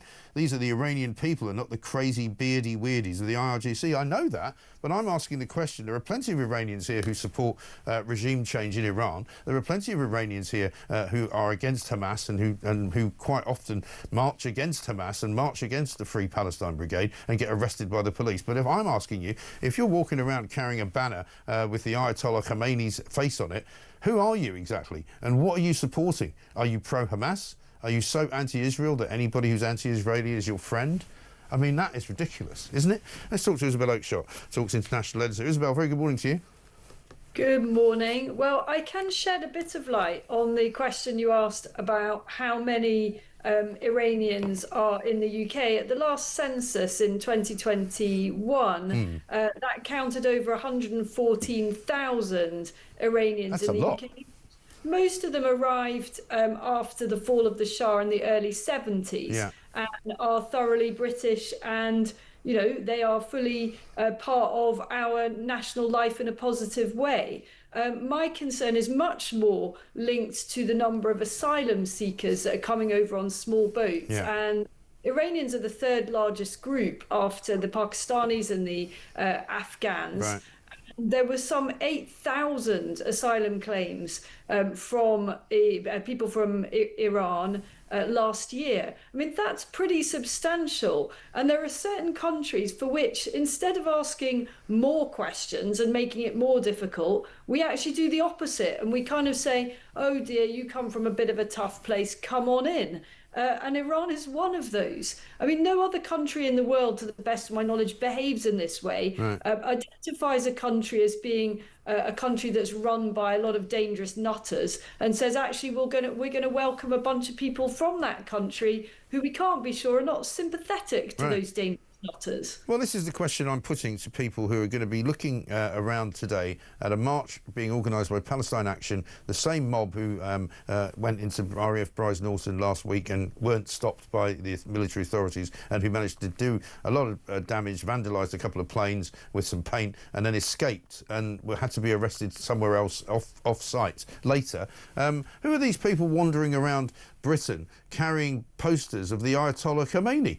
I mean, you know, who's funding their poster making? Which groups do they represent? Because they clearly are not Iranian dissidents who want regime change. These are people who support the theocracy and the ghastliness of what Iran is. Well, you know what? I'm afraid under the circumstances, I'd pull them all into the police station. You know, anyone brandishing a poster of the supreme leader is unlikely to be on our side in this conflict. I mean, that's what they're saying. They're not on our side in this conflict. Not that Keir Starmer has made it entirely clear in any kind of unambiguous way whose side he's on. But I think we need to be pulling all these people in. I mean, Jonathan Reynolds said yesterday that we're entering a new era of terrorism. You know, there's already a substantial threat, and it's naive to think that the threat in the UK won't escalate. Well, we've got to be proactive about this. And I'm sure that our intelligence services are doing just that. But some of this doesn't actually take a lot of sleuthing. There are people on the streets, they're gathered in one place, the sympathisers to the regime. So we can start by rounding them up. And then we can, secondly, start by having a very different approach to any Iranian asylum seekers. It's the easiest thing in the world, if you're the Iranian regime, just to send your operatives over on the small boats. Yeah, well, I mean, this is a statement from the Commissioner of the Metropolitan Police, which was put out last night, Sir Mark Rowley, right? This is what he said. I'm sure many people will be as shocked and frustrated as I am to see a protest taking place tomorrow in support of Palestine action. This is an organised extremist criminal group whose prescription as terrorists is being actively considered. Members are alleged to have caused millions of pounds of criminal damage, assaulted a police officer with a sledgehammer, and last week claimed responsibility for breaking into an airbase and damaging aircraft. Multiple members of the group are awaiting trial accused of serious offences. I mean, that's the police chief in London saying that, and he's saying, but he can't do anything about it. Yeah. I mean, we're just kind of shooting ourselves in the foot here, and it is naive to say the least. I mean, naive is the word that Jonathan Reynolds used, saying it's naive to imagine there won't be a greater terror threat. Well, what's naive is to continue importing more people who pose that threat. Right, and we've imported another 1,000 of them just in the last 48 hours or so, 15 dinghies, despite extra beach patrols up and down the coast of southeast Kent. So, you know, nothing's changed really, apart from the fact that, if anything, the numbers are increasing by the day. Well, and they're changing the types of vessels they're using. I mean, we now had several cases of yachts being used. I mean, how long before it's an actual passenger ferry that comes across? I know. This is escalating so badly. And another commentator said to me last week, you know, that they think that the small boat crisis will become so relentless that the British people will kind of stop being energised by it, that voters will start sort of not caring anymore because you'll reach a saturation point of fury and indignation. I'm not sure that's true at all, because the impact on communities of all these additional people is very real and very visible. And it isn't just about whether you're getting wound up by, you know, you or I talking about it on Talk or reading it in The Sun or whatever. It's what people see happening to their town centres and to their communities. Right. And at times like this, it's even surely more prudent that the government cracks down. I mean, let's have a look at what Keir Starmer said yesterday about de-escalation, right? He doesn't seem to know what de-escalation means in his own country, but he thinks he can influence other people in the Middle East. Have a look at this. Well, my focus is on de-escalating the situation. I accept your challenge that there is a risk of escalation. That's a risk to the region. It's a risk beyond the region. And that's why all our focus has been on de-escalating, getting people back around to negotiate what is a very real threat in relation to the nuclear programme. In relation to the UK, we were not involved in the attack. We were given due notice, as we would expect as close allies to the US, and we have been moving assets to the region to make sure that we're in a position to protect our own interests, our personnel and our assets, and of course those of our allies. Yes. I'm guessing the notice was measured in minutes, I'm thinking. I mean, I heard you talking about this with Emma Wolf before. What does he mean, de-escalation? Right. I mean, does he really think that the Ayatollah is going to come and meet him and sit round a table. It's kind of, we've been there, done that. This is why the situation is where it is. I just think Starmer reaches for the words that are least controversial. Yeah. His own hardcore of lefty voters, and that's the sort of de-escalation. And instead of tackling the small boats crisis and recognizing that this is a market forces thing, he talks about smashing the vile people smuggling gangs, because no one can kind of disagree that they are awful people. And he will always take the path of least resistance. Yeah. And talking about de-escalation is student politics, isn't it? It really is. Well, it's like come up with a word that he thinks he feels comfortable with saying. Like the word that he feels really uncomfortable saying is Israel. He hardly ever mentions the word Israel in any of his statements, because he knows that that's like a red flag to the bull of the left part of the Labour Party. But he thinks he can cover everything in a sort of legalese, and he's sitting there knowing very full well that he's not at the top table. He's not anywhere near it. He's not even in the waiting room in case somebody drops out. He is no longer relevant when it comes to peace in the Middle East, when it comes to conversations between Donald Trump and Benjamin Netanyahu. He couldn't be further away. Well, and I think perhaps we can all be relieved about that, because I don't think that he'd make a particularly meaningful contribution. It wouldn't be meaningful, would it? No. It would just be more Starmer word soup. Exactly right. Let's actually look at what he said last week when he was asked by Beth Rigby about this whole situation of an attack on Iran. It sounds like an American attack could be imminent. Do you know what's going on? Well, I don't think you should read into that an American attack is imminent. He's calling the Security Council together. We had a 2-hour discussion with the President last night on the Middle East, on this very issue, and as a result of that, the G7 statement came out very clear about the risk of the nuclear programme in Iran, Israel's right to self-defence, and the need to de-escalate across the region, including in Gaza. So you don't think an attack is in his mind, or US joining Israel? You don't think that's in his mind? Well, the wording of the G7 statement, I think, speaks for itself, and I sat next to the President for that 2-hour discussion as we were working through not just the issues but the statement itself. So you're not worried about escalation? I'm clear that we need to de-escalate. But are you worried about escalation? Of course I'm worried about escalation, which is why my focus is on de-escalation. I'm worried about escalation in the region. Yes. Didn't age very well, did it? It didn't really, did it? It's just pathetic. I don't know what to say. It's so bad that, even I could see, even Beth Rigby could see that something was happening. He left the G7 to go and talk to the National Security Council to figure out exactly what to do. And it was, I'm no military analyst. We'll be talking to Richard Kemp coming up in a bit. It was a magnificently planned and executed operation, wasn't it? This Midnight Hammer business.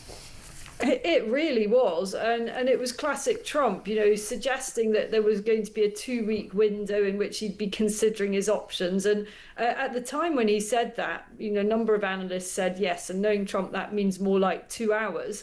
And so it proved. I was actually flying into the Middle East on the night when it happened. Yeah. And I can tell you that the aircraft took a very, very wide berth of Iran, adding quite considerably to the journey. So it seems like everybody knew about it, apart from our Prime Minister, or if he knew about it, he wasn't letting on. No, exactly. Speaking of flying, British Airways, I think, yesterday cancelled flights into Dubai and Doha. And obviously, commercially speaking, nobody wants to see that in those parts of the world. So that will pressurise, one would have thought, the need for some kind of pause at the very least. A lot of people yesterday were saying there'll be a kind of a no peace, no war stalemate for a while. What's your take on that? Well, I think a really interesting question is what happens in the Straits of Hormuz, which carries around 20% of fossil fuels, the world's supplies of fossil fuels. And the Iranian parliament over the weekend voted for the power to close the Straits of Hormuz, which would be an incredibly inflammatory thing that the Americans, I don't think, would tolerate. Yeah. And that would lead certainly to the opposite of Starmer's de-escalation. Yes. And even the threat of it, we've already seen as pushing up oil prices. And that would have an immediate impact on British consumers. It's something that we would notice hard and sharp. That's a kind of extreme option available to the Ayatollahs, who I mean, they don't have that many places to go. You know, if they're going to escalate in a sort of very upfront way, that's an option for them. More likely, in terms of the UK, what they're going to do is increase the cyber attacks that the government already says happen on a weekly basis, and do other things. But I think all eyes will be on what they do, if anything, in the Straits of Hormuz. Yeah, because the big headline on the front page, or on the pages 2 and 3 of The Sun, make peace or we will be back. So, I mean, Donald Trump has made it fairly clear that, you know, there's more of the same if Iran doesn't behave. Certainly has done. I mean, they can't say they haven't been warned. But, you know, when you corner, when mad regimes are cornered, they can be pretty unpredictable, so and irrational. I mean, these are not logical people, are they? It's not their modus operandi, the way that they've governed, suggests that they're logical about this sort of thing. No, exactly right. Isabel, great to see you. Thanks very much indeed. Isabel Oakeshott, Talks International editor there. Let's got a voice note from Hev on Starmer. Hi Mike, it's Hev from Kent. Oh yes, dear Starmer, who on earth do you think you're kidding? Oh yeah, yourself, because we can all see right through you, you weasel. I mean, I'm sorry, but this is the way people feel.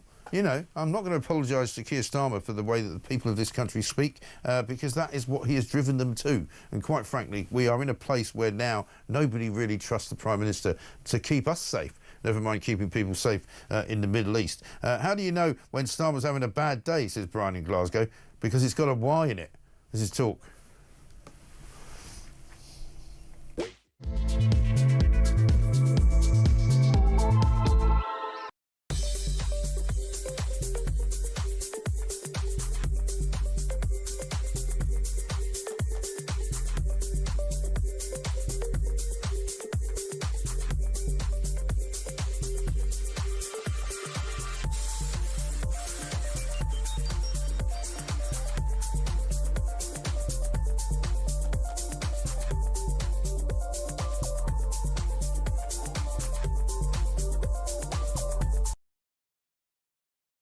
In particular, is celebrities who have made a huge amount of money off of the back of J.K. Rowling's Potterverse.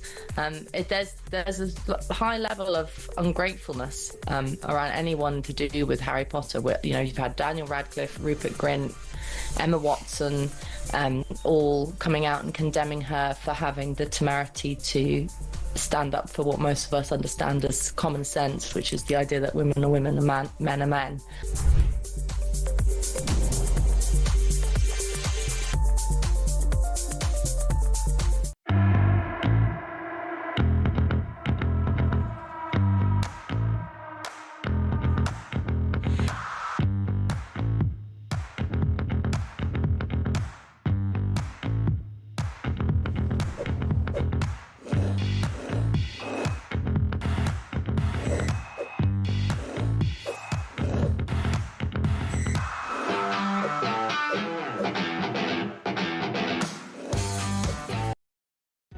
Across the UK, on DAB+, on your smart speaker, on your smart TV, and on your side.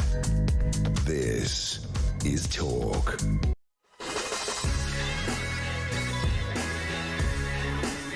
Welcome back to Morning Glory. We'll be talking to Dan Hodges coming up a little bit later on the show. He wrote a bit at the weekend about this. The whole world knew the US and Israel were planning to strike Iran, so why was our Prime Minister so blindsided by events? Ruth in Kirkcaldy says, by prescribing Palestine action like everyone else, like everything else, it sounds good, but they won't do it. Like the rape gangs, like the illegal boat people, the longer we leave it, it just might go away. Well, no, it's not going to just bleeding well go away. The people are awake. We see you. Enough is enough. Let's talk now to Richard Kemp, former commander of British forces in Afghanistan, who's live for us in Israel. First, though, Dan DePetris, who's a foreign affairs analyst at Chicago Tribune over in the US of A. Dan, a very good morning to you first. Morning, thank you for having me. Thank you very much for joining us. How has this all gone down in the United States of America? Before Trump got in, we were led to believe that, you know, foreign wars and forever wars, as he called them, were a thing of the past. Is the American populace happy about what happened over the weekend? Well, I think you're seeing a split, mainly along party lines. Republicans have generally rallied to the president and supported his decision to launch a preemptive bombing operation against the Iranian nuclear facilities. Democrats, as you would expect, are sort of on the fence between lambasting the president for refusing to go to Congress, getting the authorization before he went over and did the operation, and others are just completely, opposed to his decision on the merits. So it's a split along party lines, essentially. Okay. And I mean, in terms of the carrying out of the operation, it seems to have been pretty flawless. So you can't really fault him on that side of it. No, I mean, from everything we've heard, I mean, the operation seems to have gone on without a hitch. There weren't any casualties. There weren't any screw-ups in the air. If we take the Trump administration's word for it, the sites that were targeted were either demolished or severely degraded. So, a full battle damage assessment is still being undertaken by the Pentagon, but it seems operationally it was a pretty decent strike from the president and from the Pentagon. Right. And so, I mean, obviously we wait here in Europe. I mean, we've been told this morning that, we may face a new terror backlash here in this country. Obviously, I mean, you guys are a bit further away from them than we are, but is there a fear that there could be sort of sleeper cells in the US that could rise up and do something? I think there's a fear, but it's mainly a precautionary fear, right? I mean, when you're in a position of power, you want to be prepared for all eventualities. I personally view it as a low probability event that the Iranians have, extensive sleeper cells in the United States. So when you hear this from most Americans, kind of take it with a grain of salt. They are concerned about it, but they're not overly concerned about it. Yeah, okay. Good to talk to you. Thanks very much indeed. Dan DePetris, Foreign Affairs Analyst at the Chicago Tribune. Let's get Colonel Richard Kemp's view. He's a former commander of British forces in Afghanistan.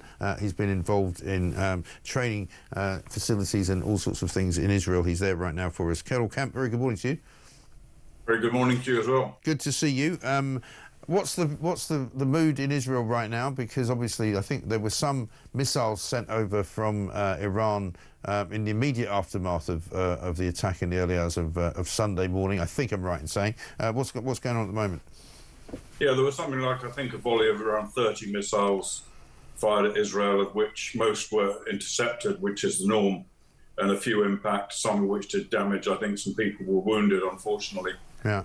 And again, last night, there was a single missile fired from Iran, which maybe itself is telling of Iran's diminishing capability. Yeah.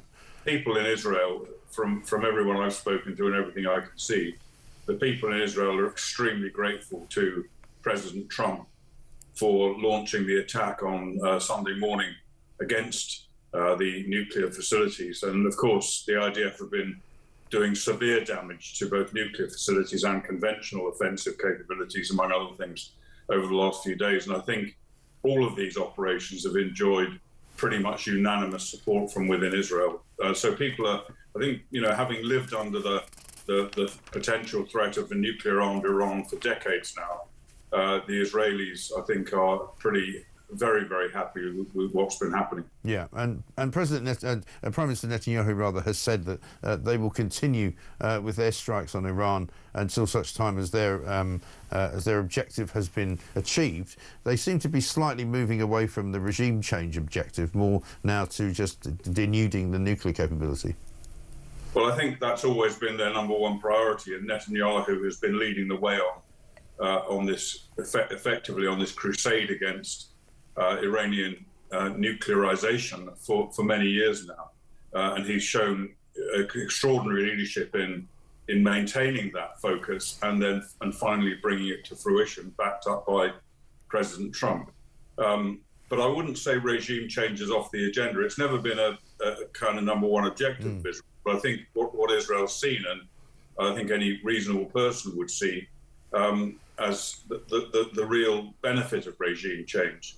Obviously, doing away with the capabilities, nuclear and conventional, of Iran is really important. But if you've got this terrorist regime in Tehran, then they'll obviously work as hard as they can to rebuild that, and will have to be dealt with again. So the best thing is for them to be gone. And I think both the Israeli campaign and the American operation will have strongly encouraged opposition groups to perhaps rise up, and they will have seen the abject weakness of the Iranian regime, and it may or may not lead to regime change, but I think we can hope it will. Yeah, and what's been the reaction from, I know there's often two kinds of reactions, the one you see and the one you don't see, in places like Saudi Arabia, in the UAE, in Qatar. What have they been saying? Well, I've got many contacts around the Arab world, and I've spoken to them about this subject for a lot of years, including recently. And my understanding is that certainly the vast majority of Arab governments are right behind Israel on what it's been doing, and are reassured by Israel's offensive action, because let's not forget that the Arab governments are just as much under threat from Iran's nuclear capability as Israel is. They hate, the Iranian regime hates Sunni Arabs just as much as they hate Jews. And so they see this as being Israel protecting them from Iran. And I think they, you know, whatever they might say in public, that, from what I can understand, is the true feeling, full support for what Israel's doing against Iran, and also full support for the eradication of Hamas in Gaza. Right. And given that there's some question marks over exactly what Keir Starmer knew and was told and when he was told it, presumably they may have roped in on the kind of need-to-know basis countries like Saudi, wouldn't they, on this trip?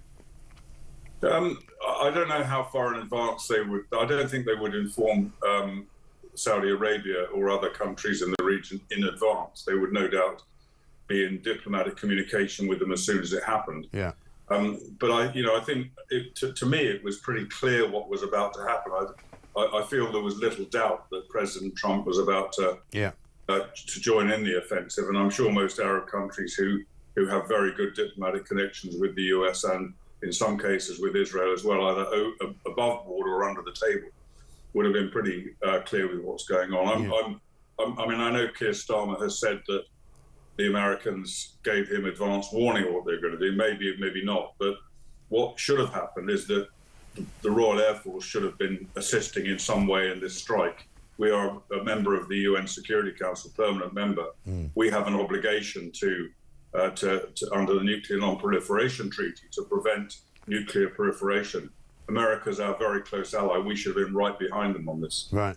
But, I mean, there was so much dithering from the Starmer government that I'm not surprised that Trump went ahead without them. My suspicion is that, you know, the Downing Street version of events, which is that we were told shortly before the attack, could have been minutes before. Yeah, I mean, I think it could well have been. I mean, I've worked in that world myself, and I know when, in certain circumstances, the US will be fully cooperating with the UK and will share almost everything, and vice versa. I suspect it's a different story in this case when Keir Starmer has shown himself, I think, not to be a reliable ally of the United States.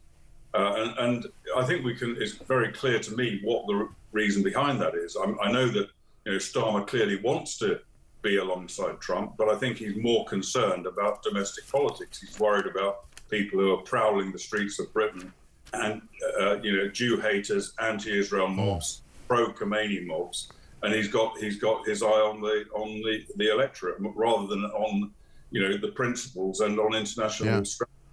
Well, I mean, he's lost the electorate some time ago. I don't think anyone's been more unpopular inside a year of running Downing Street. But today, believe it or not, there's going to be a pro-Palestine action march going around the centre of London. And these are the people that will no doubt be carrying posters of the Ayatollah Khomeini. The Metropolitan Police have actually asked the government to prescribe them as a terrorist organisation. These are the same people that broke into RAF Prize Norton just at the end of last week. But the police say, look, we're powerless to stop them. We can't do anything about it. It's a ridiculous situation. To me, it's an absurd situation. They've been able to get away with it for far too long. They've carried out violent attacks frequently in the past.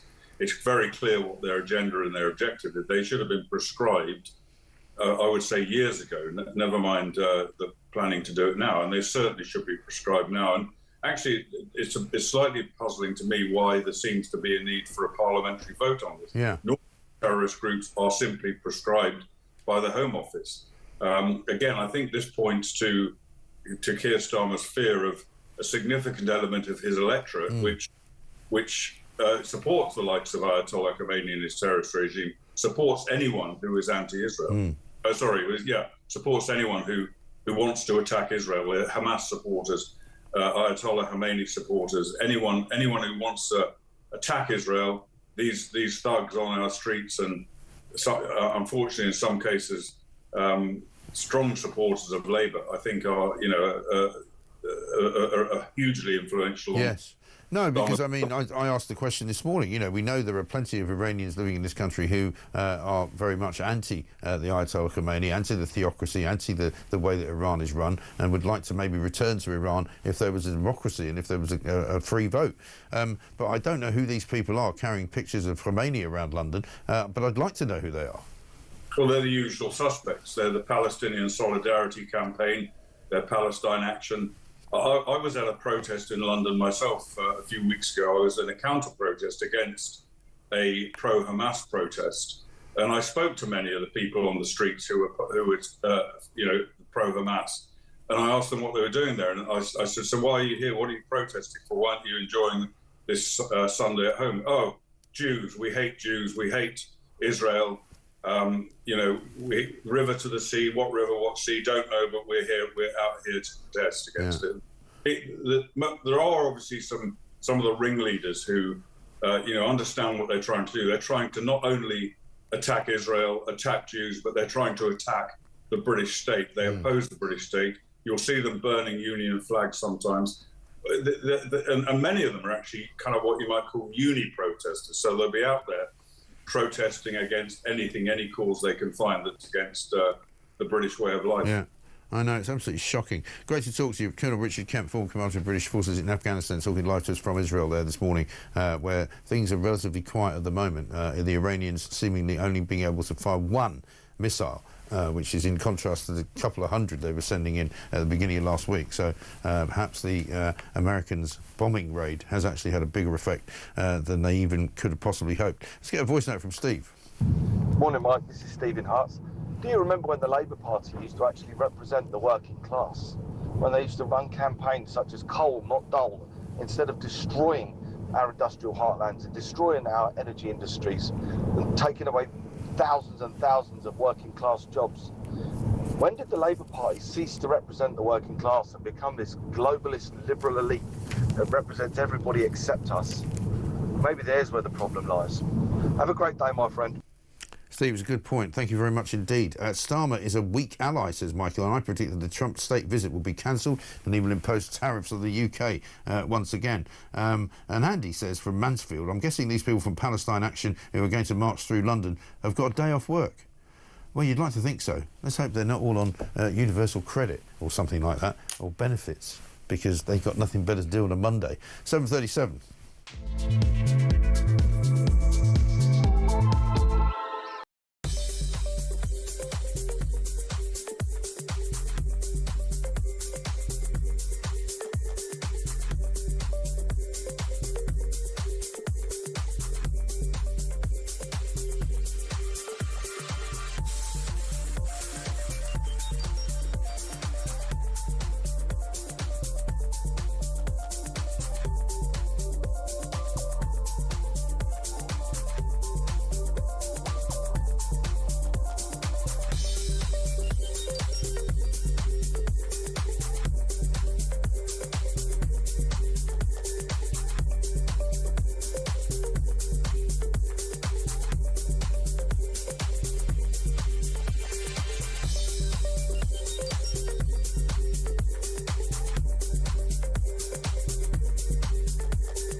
Across the UK, on DAB+, on your smart speaker, on your smart TV, and on your side. This is Talk. Welcome back to Morning Glory, 7:39. This is, of course, the home of Common Sense. We'll be talking about all sorts of things throughout the course of the show. We will get to some other stories, because there are other stories going on, but there is a massive focus right now on what happened over the weekend in Iran. The attack, which, of course, was known as Operation Midnight Hammer, coming down in the early hours of Sunday morning. People awoke on Sunday to the news that a bunker buster set of bombs had been dropped from some B-2 bombers, which has pretty much eradicated and obliterated, I think is the word Donald Trump used, Iran's nuclear capabilities, certainly their nuclear enrichment, uranium enrichment capabilities, which is what, of course, you need to use if you want to create a nuclear bomb. Let's talk now, though, to Tom Hunt, former Conservative MP, because one of the things that happened last week was the vote went through the House of Commons on assisted dying, much to the chagrin of an awful lot of people who are against the bill. Rosa Monckton's written a piece in the Mail today saying, "Why I'll fight in the Lords against this breathtakingly cruel and ignorant bill." Meanwhile, Wes Streeting, the Secretary of State for Health, has said that the NHS doesn't actually have the money for assisted dying. Let's see what Mr Hunt has to say. Tom, very good morning to you. Good morning. A lot of people shocked, really, about the way that this bill went through so quickly and without as much, perhaps, conversation around it as many would have preferred there to be. What's your take on it? Well, I think last week was quite a troubling week because I think that two major things happened that were not in any party's manifesto at the general election. Last Tuesday we had incredibly extreme new radical abortion laws passed by Parliament, pushed by a Labour MP. And then, of course, on Friday we had this assisted dying vote. And, of course, it was a very narrow vote. It was the majority collapsed from 55 at second reading to 23. I mean, that's almost unprecedented, actually, for a private member's bill to drop support so much between second and third reading. But I think there is this sense that almost out of nowhere, these really quite radical sort of once in a generation social changes that suddenly come out of nowhere. And I think it is troubling, but I think it was quite interesting that over the weekend I was reading a lot of the media, and I think the sense is that this is not a done deal with this. And I also be really clear that I call this assisted suicide, not assisted dying. But I do have this sense, I still have this creeping sense that there's a decent chance that one way or another this still will not become law. And what do you think will be the sort of the thing that stops it becoming law? Will it be a realisation that it's not necessary? Because I talk to a lot of people, and I think I'm sort of one of them, actually, who doesn't feel as though we need this. You know, I know that I was speaking to Deanna Davison, actually, last week, because she's operating on behalf of one of the charities that's kind of pushing for this. And she said, you know, it's obviously horrible when people get involved in this type of thing, when they do see a loved one suffering and they maybe go to Dignitas over in Switzerland or whatever, and they then come home and face all sorts of horrible criminal accusations and questioning by the police. But, I mean, I said, yeah, but nobody ever really gets prosecuted, and I just am not sure that you need something like this to be made into law. I agree. We have a situation that might be a bit sort of messy, but ultimately it's not broken. Don't try and fix it, and particularly don't try and fix it with a dangerous bill which not a single disability organisation has supported, that puts a number of vulnerable groups, young women of anorexia, the Down syndrome community, a lot of those very vulnerable groups have been incredibly vocal time and time again, but we've still had a number of MPs who seem to have voted for this bill, this flawed bill, hoping that the House of Lords are going to sort out some of its problems. Well, their ability to do so will be very limited, but ultimately I thought it was telling that Wes Streeting made those comments over the weekend, because he'll know that this bill's now past its third reading. So one might have expected that at this stage, as a health secretary, he previously made his view clear. Maybe he'd sort of go quiet on it. Clearly, the health secretary isn't prepared to do that. He feels sufficiently strongly that he doesn't want to do that. And I thought one could read a lot into Wes Streeting's comments. But it's interesting because I don't think this debate's going to die down.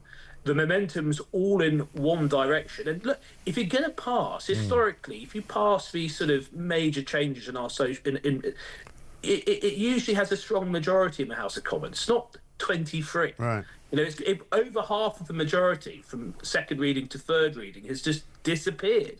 So I think, I still think there's an opportunity to stop this bill. Certainly it should be made safer. But I also think it's important that we reflect upon what happened last Tuesday. We've now have a situation where it is legal to essentially, to terminate a pregnancy right up until birth. I mean, this is pretty much the most extreme abortion law in Europe.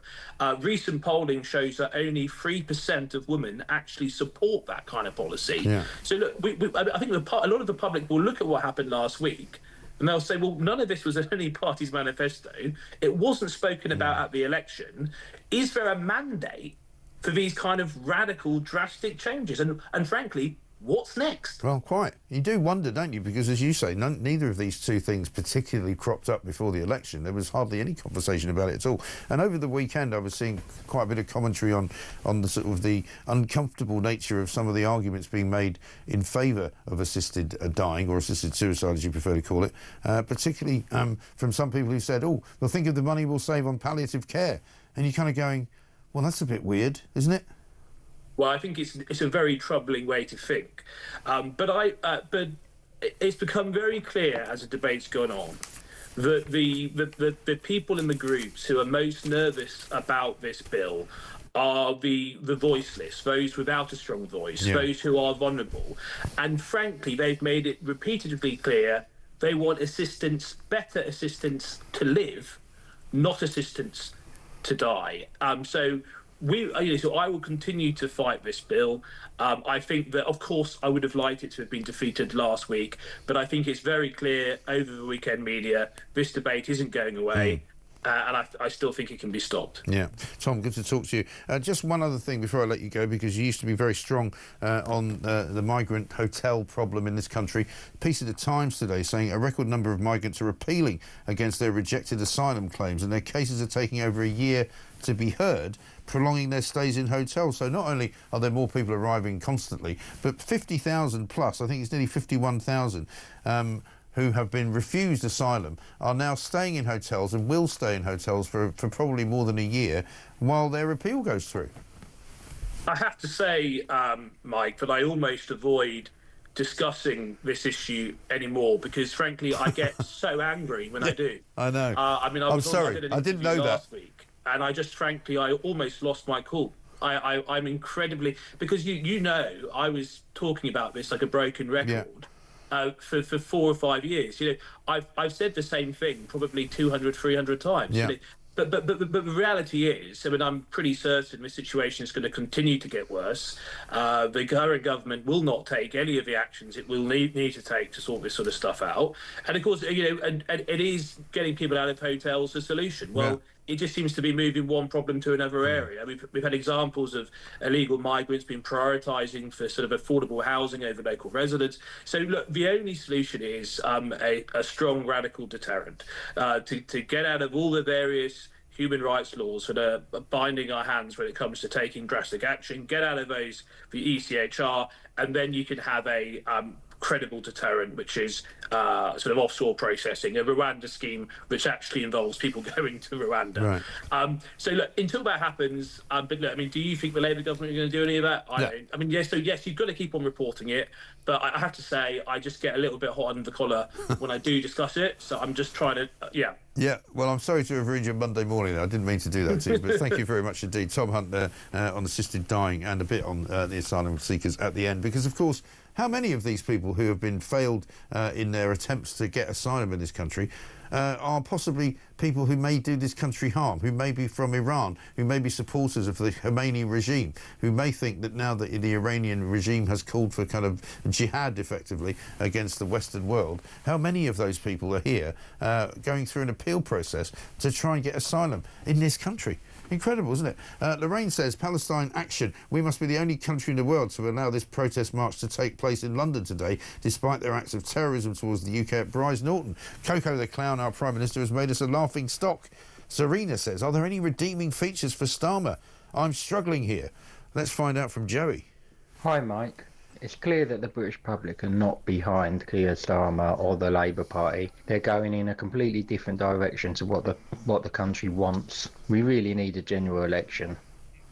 I think you're absolutely right. It's sooner the better, as far as I'm concerned. Dennis says, morning, Mike. If Sir Keir Starmer was at the front of a conga line, they'd soon have an accident because he'd only ever turn to the left.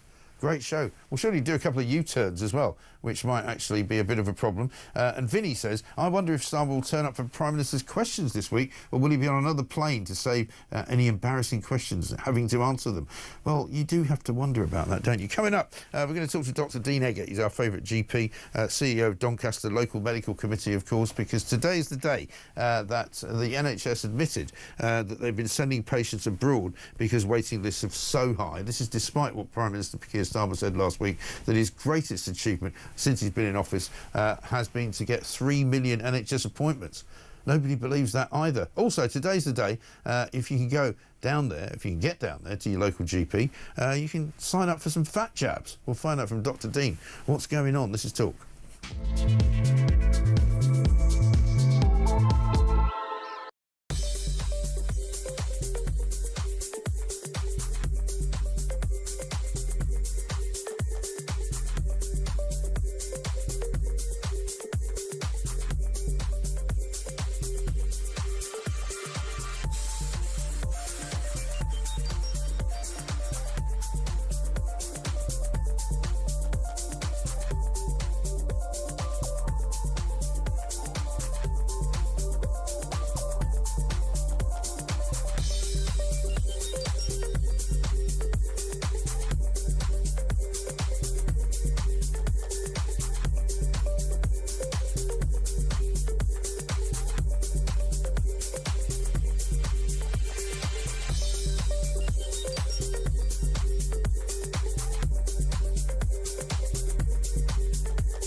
The Iranian foreign minister says he's going to meet Putin in Moscow to talk about this. What's your analysis of that? Iran is helping President Putin in his assault and his illegal war in Ukraine, as we know. And that also is happening through the ballistic missile usage and the stockpiles that come from Russia. President Trump has been telegraphing this message very clearly to Iran. It was during those talks that we all discovered through the IAEA that Iran was basically enriching nuclear material at an unprecedented rate.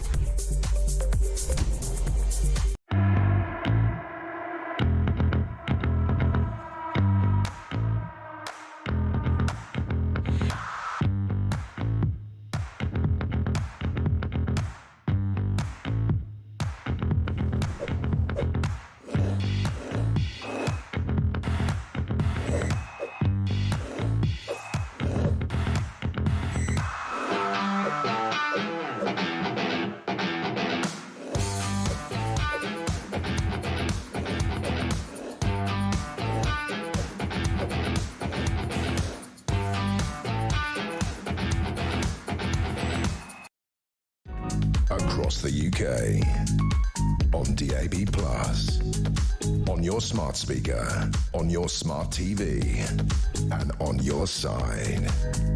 This is Talk. Welcome back to Morning Glory. 7:52 is the time. We're here, of course, until 10 o'clock. Starmer the Dalek keeps saying de-escalate. Surely he means exterminate, says Vern in Southampton. Mike, thank God for the US and Israel. Iran are a threat to us all. You can't negotiate with terrorists. Starmer and Lammy are an embarrassment. No wonder Israel and the US don't trust them, says Anthony. Yeah, absolutely right. Let's talk now, though, about medical things. Actually, we'll be back to that in a moment. Dr. Dean Eggett. Here's a voice note first from Tony on the protests. Morning, Mike. Tony from Stoke-on-Trent. Regarding these protests in London, whether they are pro-Iran or pro-Palestine, whatever, what we should be doing is rounding them up and sending them to the country that they want to support. Let's see how they get on.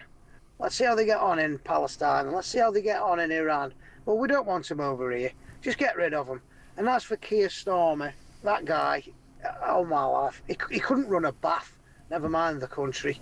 And if the sleeper cells from Iran become active, that this government needs to be arrested and charged with treason in my eyes, because they've let the buggers in. Anyway, keep up the good work, mate.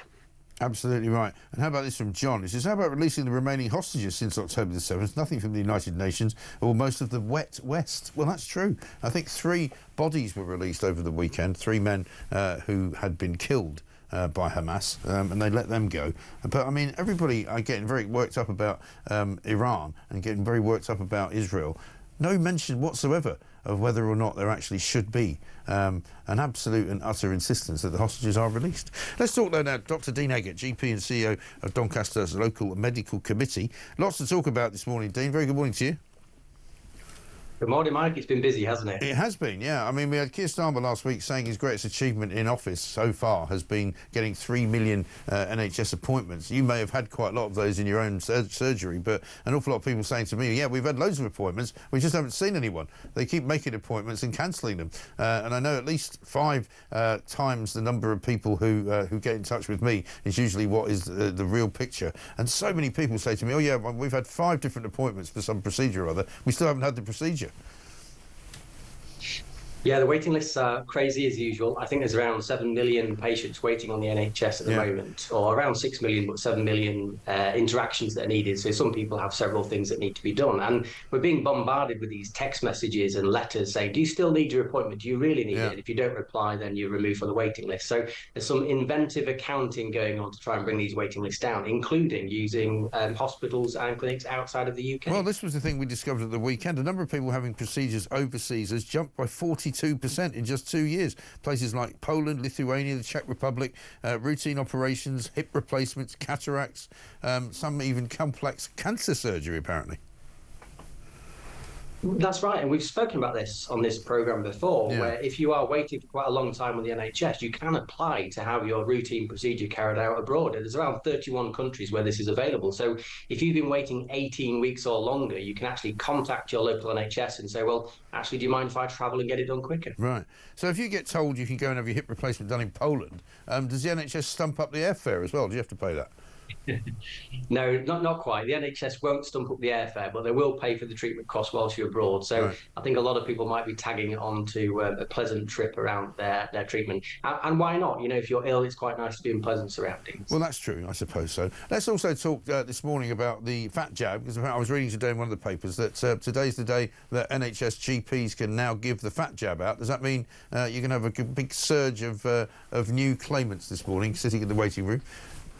Well, I've already been told about the large number of patients who are trying to get through to GP surgeries this morning to try and get hold of the injection. So there's some good news and there's bad news in this. The good news is that, yes, the injection is available for those people who need help in losing weight. The bad news is actually it's not universally available across England. And there are some areas where you contact your GP practice and your GP is going to say no. Now, the rationale behind that, I should point out, is not your GP. So there's lots and lots of complicated factors around GPs prescribing. And in some areas, the GPs are not yet actually allowed to prescribe. And that's a local decision, not your GP's decision. And is that based on what, the local health trust or something? Yeah, so the local commissioning groups look at whether or not it's viable in terms of cost, or whether or not the services that wrap around it are there and present. So it's either, one, can we afford it, and two, are the services available that wrap around it? And in many areas, because it's been quite a rapid rollout, the services surrounding the injection are not available. But I've got a quick fix for the listeners here today, Mike. Yes. And that is something called right to choose. So if you contact your GP and the GP says, I'm sorry, it's not available for you, just go on the internet, Google right to choose weight loss injection, and you will find somebody across England who can prescribe it for you. Oh, so you can have it prescribed even if you're not necessarily a patient of that particular doctor's? Yeah, you'll become a patient of that group. It's not a GP practice. It's usually some other provider, some other company who works with the NHS to provide access for patients to the service. So you don't necessarily have to get it directly from your GP, because as we know, in England, patients have the right to choose. Right, OK. Well, that's all very good to know. Thank you very much indeed. Dr. Dean Eggett, have a good day. GP and CEO of Doncaster's local medical committee, of course. One here from David in London. He says, Spain managed to repatriate all of its citizens from Israel over the weekend, so there are no excuses for the UK government not to do the same. Well, this is a story that I was talking about a little while ago. We rallied for it last week because we were saying basically basically, look what's going on. There are British citizens in Israel. American citizens are being airlifted out. Spanish citizens are being airlifted out. We have not, of course, been able to do it yet, but we're told that there may well be a flight going in today. If you're in Israel and you want to let us know what you're hearing, Keir Starmers basically said, make sure you give your name and register with us, with the Foreign Office, and we'll come and get you. Mark in Selby says, if my dog chews up my passport, will I then be stateless? No, of course not. That's common sense. So when a Pakistani child rapist tears up his passport to avoid being returned to Pakistan, we should just laugh at him while putting him on a plane. Instead, he just laughs at us. I know. It is absolutely and utterly ridiculous, isn't it? That is the state of play. That is the situation that we are in. We've got loads of great messages coming through. We've got much more to talk about. Coming up in the next hour, Will Kingston's going to join us. He's host of the Fire at Will podcast. We'll get his take on what's been going on over the weekend. Harry Cole, as well, has written a great column saying that the president was not chicken. Finally, we've got one that did what he said he was going to do. This is Morning Glory. I'm Mike Graham. We'll be back after the news.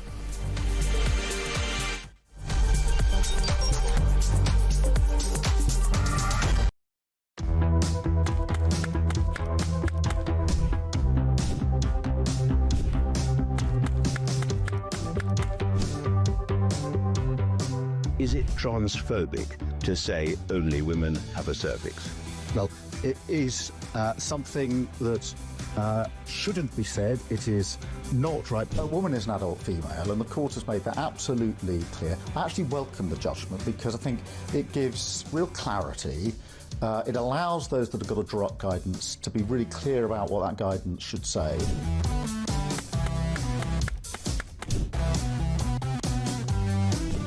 If you want to fight for Remain, vote Labour.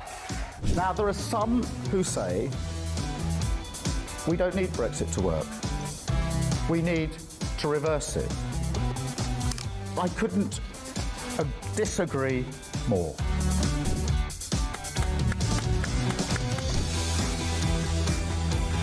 Day after day, there are new allegations of sleaze, of favours, of privileged access. And it's all very well the Prime Minister saying, well, say now, well, I'm paying for it. You've decided to repay £6,000 worth of gifts. Lord Ali is facing an investigation. I wonder how concerned you are that your biggest donor was not fully transparent. Are you saying you made a mistake? It was right for me to make those repayments. Thank you.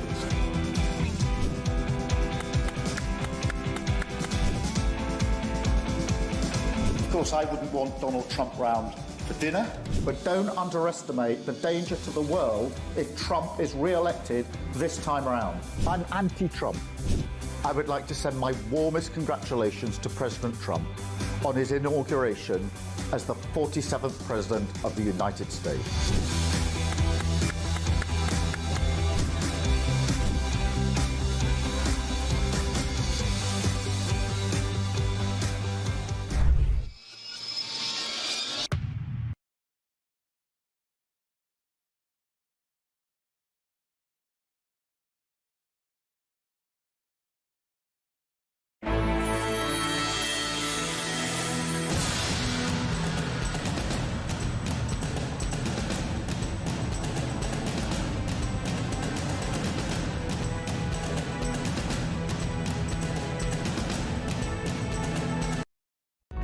Across the UK, on DAB+, on your smart speaker, on your smart TV, and on your side. This is Talk.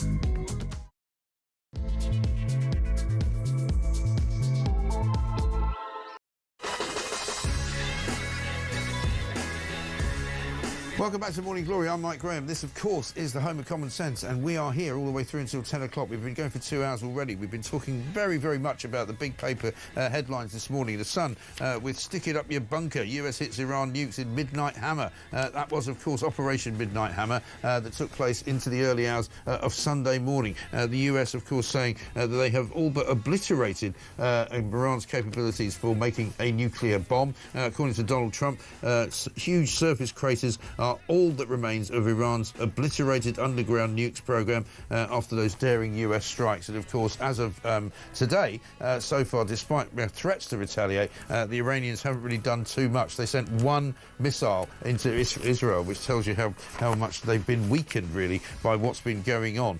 Fears UK will now face Iran terror backlash, is what it says on the front page of the Daily Mail. And the Times has got Iran vows revenge on the US. One of the big questions is exactly how much did Keir Starmer, the Prime Minister, know about what happened, and exactly how much did he know before it actually happened? Jonathan Reynolds, of course, the former ex-solicitor who claimed to be a solicitor, the fake solicitor as we like to call him, was put out yesterday on Laura Kunsberg's show to basically explain how it was that we were told about exactly what happened. We'll have a listen to what he had to say coming up in a little while. Also, we'll hear from Keir Starmer, who of course predicted last week that Donald Trump would not be striking at Iran, which has made him look a bit foolish this morning because, of course, one of the people that predicted it would happen over the weekend was me. 0344 499 1000 is the number. Alison says this from East Sussex. Starmer talks of protecting us. What an absolute joke. No border security, allowing thousands upon thousands of potential terrorists to come into the country,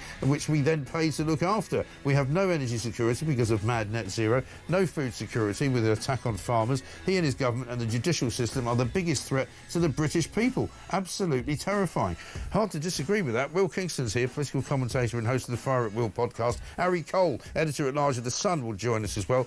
He's got a big column in The Sun this morning. And, of course, revenge, says the Daily Telegraph, would be Iran's worst mistake. And that's a warning coming directly from the White House. We'll be keeping you abreast with all the news from Tehran to Washington, D.C., with a bit of Downing Street thrown in. And, of course, we'll be crossing to Israel as well, where there may well be the first flight being made available this morning for British citizens to fly out of Israel and to more safer climes, shall we say. But perhaps Donald Trump has made not just Israel, but the world a safer place for all of us, thanks to his very, very direct actions. 0344 499 1000 is the number. It's 5 minutes past 8. Let's get it on.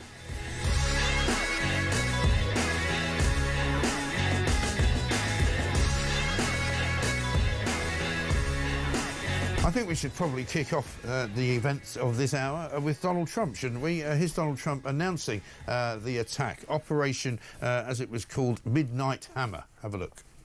A short time ago, the U.S. military carried out massive precision strikes on the 3 key nuclear facilities in the Iranian regime, Fordow, Natanz, and Esfahan.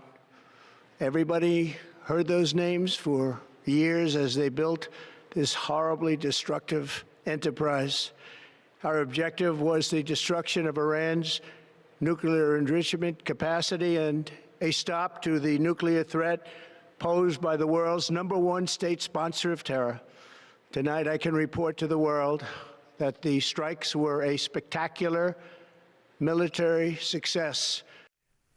I don't think there's any doubt about that. We were talking to Richard Kemp over in Israel a little bit earlier on, and he said absolutely one of the greatest attacks any American Air Force has made, actually, in a very, very long time. Indeed, nothing went wrong. There were no casualties. There were no shots fired from Iran. It was a stealth mission. Nobody even knew what was going on. There was a decoy going on as well. The Guardian's actually got a bit of that this morning. It says an elaborate ruse that made Tehran look the wrong way. Late on Friday night, 8 US B-2 bombers took off from Whiteman Air Force Base in Missouri, turned westward towards the Pacific.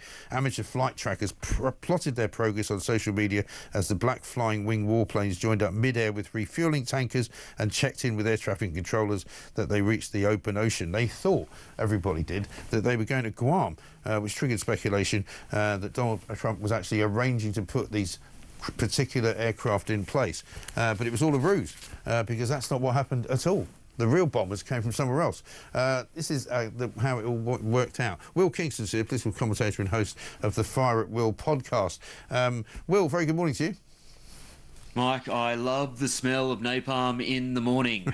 What a week. The Iranian regime is on its knees. I'm very excited. I know, absolutely incredible stuff. But of course, we'll come back to the success of the mission, but let's look at what happened back here, because it looks as though Keir Starmer was pretty much rowed out of any decision-making, not just because he wasn't to be trusted, but just because it just wasn't relevant.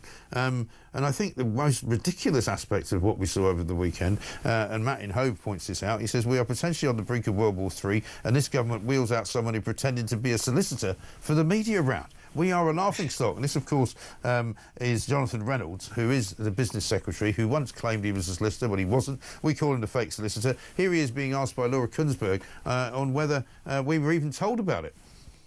The United States does tell us in advance of activity like this. The Prime Minister will be talking to all of our international allies today, and there'll be a continuation of the work that has been going on across government. You did specifically know about this? We did know this was happening, yes. I mean, we are close allies. You would expect, I think, that level of communication. But just when you say the Prime Minister almost sort of saying, budding up to people, the Prime Minister fights for the interests of this country abroad.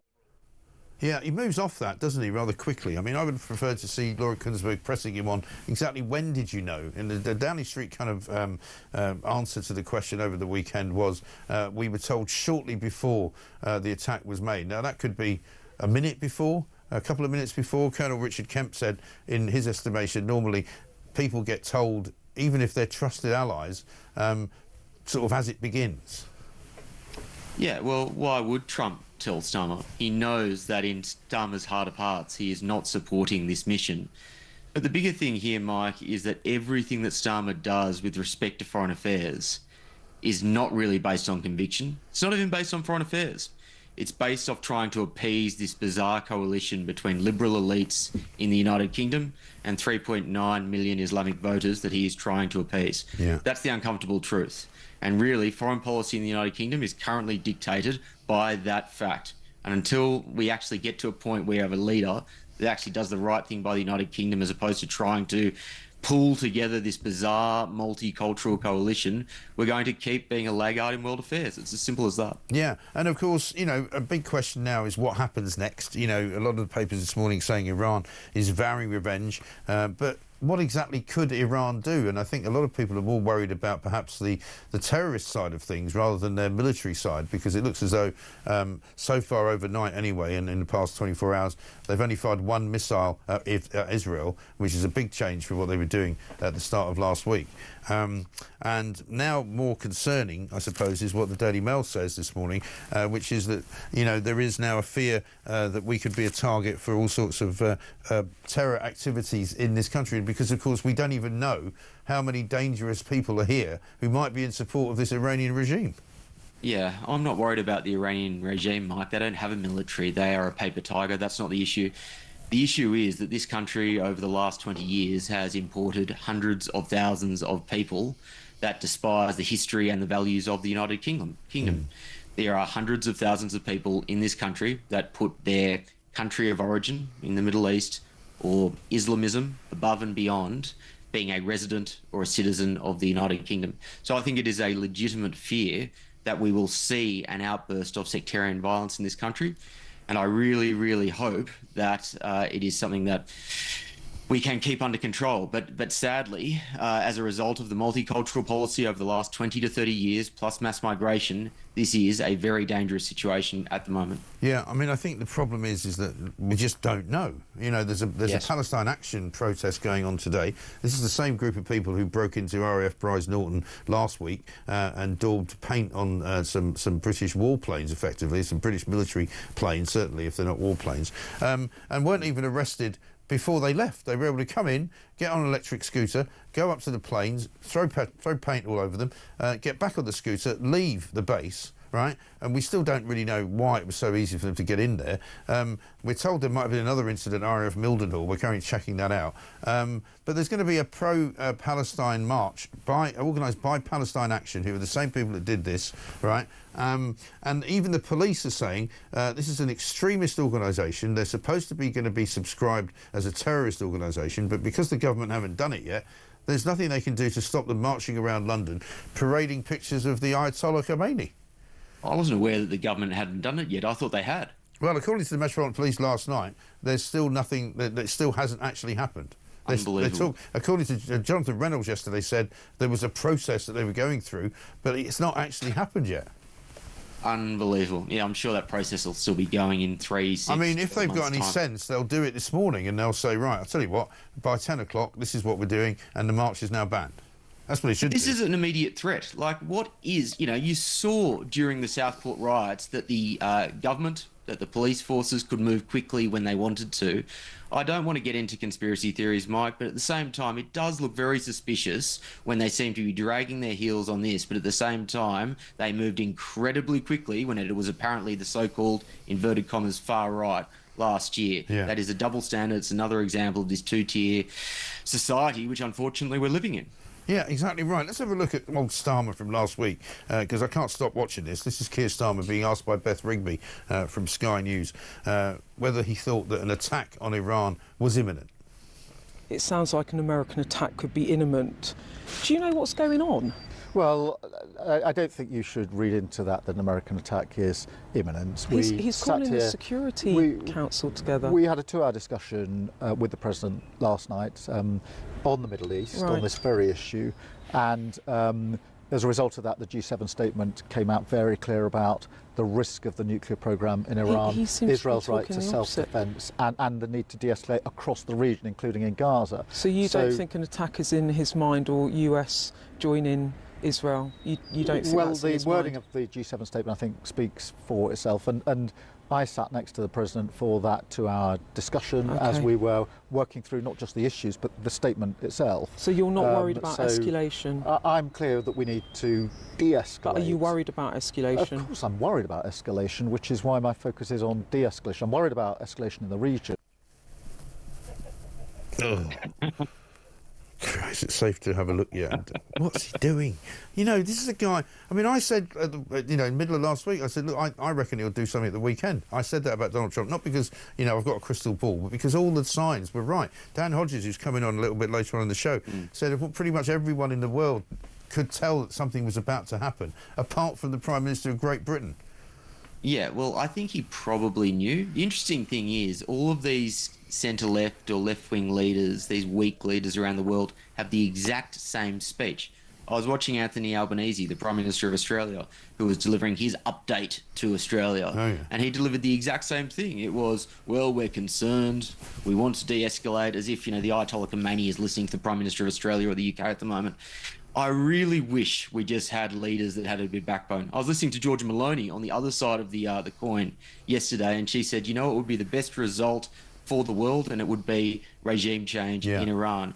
And that is what everyone who is sensible thinks. And I just wish some leaders that we had in the Western world, along with Maloney, would just say the bleeding obvious, as opposed to doing this pre-scripted nonsense that no one believes. But this is what I was saying to one of our guests earlier this morning. These protests that are going to take place today are being carried out by people who are sympathetic to the regime in Iran, right? And a theocratic, brutal, ghastly, anti-democratic regime which murders women for showing their hair when they're not supposed to, which kills gay people because that's not allowed to happen, and imprisons and sometimes murders people who disagree with what they're doing, right? Now, most of the people who came to this country from Iran came, as we heard from Isabel Oakeshott, many of them did, 114,000 I think she said, came here, many of them in the 70s when the Shah of Iran was deposed, and they've lived here happily, quite happily as British citizens ever since. But some of the newer ones who are coming on the small boats, right, who are these people and exactly what do they support? Because the people marching around wearing, flying Iranian flags and flying, posters in support of the Ayatollah Khomeini, obviously also people who would support Hamas, because these are the people, this is a government who has bankrolled Hamas, that's bankrolled Hezbollah, bankrolled the Houthis. These are terrorists, it's a terrorist nation, a terrorist state, and the people who are supporting them, surely to God, ought to be either 1, arrested, or 2, kicked out of the country. Yeah, the march will be a mix of illegal migrants and liberal academics. Yeah. I saw India Willoughby the other day was literally saying, Christ. well, I never thought... yeah, I'm sorry to bring it up, but I never thought I'd say this, but I'm now on Team Iran. Do these people We don't normally mention his name on the show. Touche. Does he actually stop and think about the rights of trans people or gay people or women, however he wants to identify, in Iran. They don't. It is unbelievable how they just come with this, Western liberal Islington worldview, and that they assume the mullahs of Iran have the exact same worldview as them.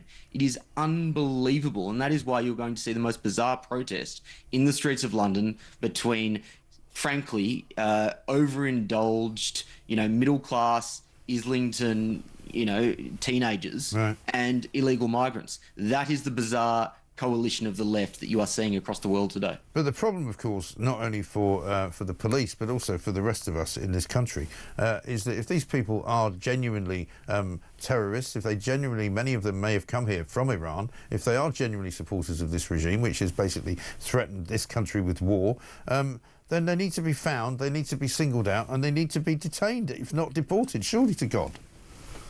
Well, this is why it's important to have a border, Mike. It is unbelievable how many times we just have to say the bleeding obvious, on shows like this. But this is why it is important to know who is in your country. This is why it is important to have an orderly immigration system. And unfortunately, we don't have that at the moment. I thought it was about 1,000 people coming on a boat a couple of days ago or yesterday.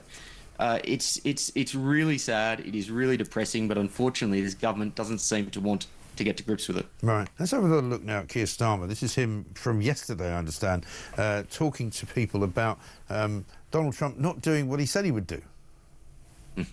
Well, it's clearly a fast-moving situation, and there's been a huge amount of discussions in the days since the G7 ended, and the US has now taken the action to alleviate the threat that Iran's nuclear program poses.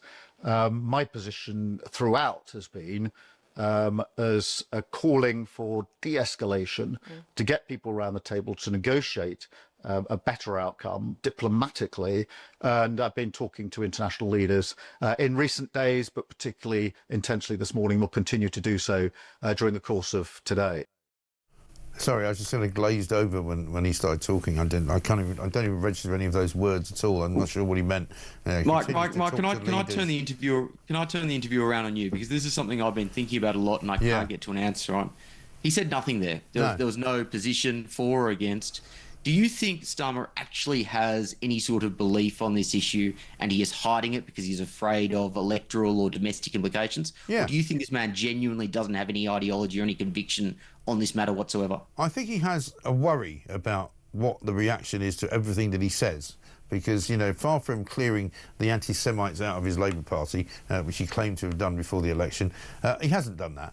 Because you can tell from the way that many of the Labour MPs speak, particularly when they're on television. Yesterday we had Zara Sultana, whatever her name is, on the morning show, Laura Kunsberg's show on the BBC, who was basically saying that this is all the same rerun of what happened just before we went into Iraq, which many military historians have said is completely wrong. It's not the same thing at all, and we're not going into Iran. Nobody's invading Iran. But this is a woman who's a democratically elected MP of this country, her parents come from the Mirpur area of Pakistan, which of course is where an awful lot of the rape gangs have come from as well.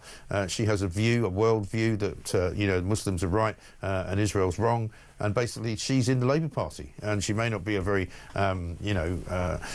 important member of it, but nevertheless she's part of it. And many of the people in that party believe what she believes, which is that Israel don't have a right to exist, and that basically Iran should be perfectly allowed to have a nuclear device if they wish to have one, because Israel's got one. I mean, that's what they think. And so he doesn't want to upset them. So he can't say, he hardly ever says the word Israel unless he's forced to do it. That's a good point. That's a good point. And he hardly ever talks about it. And he talks as though Israel doesn't actually exist. And he can't bring himself to say anything other than, when pressed, Israel has the right to defend itself. But he hasn't certainly said that he agrees with Israel attacking Iran. Yeah. So I think he's a man without principle. I think he's terrified of the reactions of everything that he says, and he doesn't know really which way to move. I'm going to pepper you with this question leading up to 2029. Do you think he will make the next election? No, not at all. I've been saying since he got in that he ain't going to last. And I think, with every month that passes, he gets closer to self-destructing. Yeah, I'm moving towards that position as well. I didn't think that initially, but I'm moving towards that position. I've never seen... I've lived in Australia, United Kingdom, and the US, I've never seen this level of seething anger towards a politician that I've seen with Keir Starmer. And also, everything he does just turns to rubble. It's completely hopeless. Anyway, well, listen, I've got to run. Great to talk to you. Political commentator, host of the Fire at Will podcast. Coming next, Harry Cole. His headline this morning on his column, "At last, mad mullahs get a president that didn't chicken out." Right on. We'll see you after this.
Congratulations, President Trump. Your bold decision to target Iran's nuclear facilities with the awesome and righteous might of the United States will change history. In Operation Rising Lion, Israel has done truly amazing things. But in tonight's action against Iran's nuclear facilities, America has been truly unsurpassed. History will record that President Trump acted to deny the world's most dangerous regime, the world's most dangerous weapons.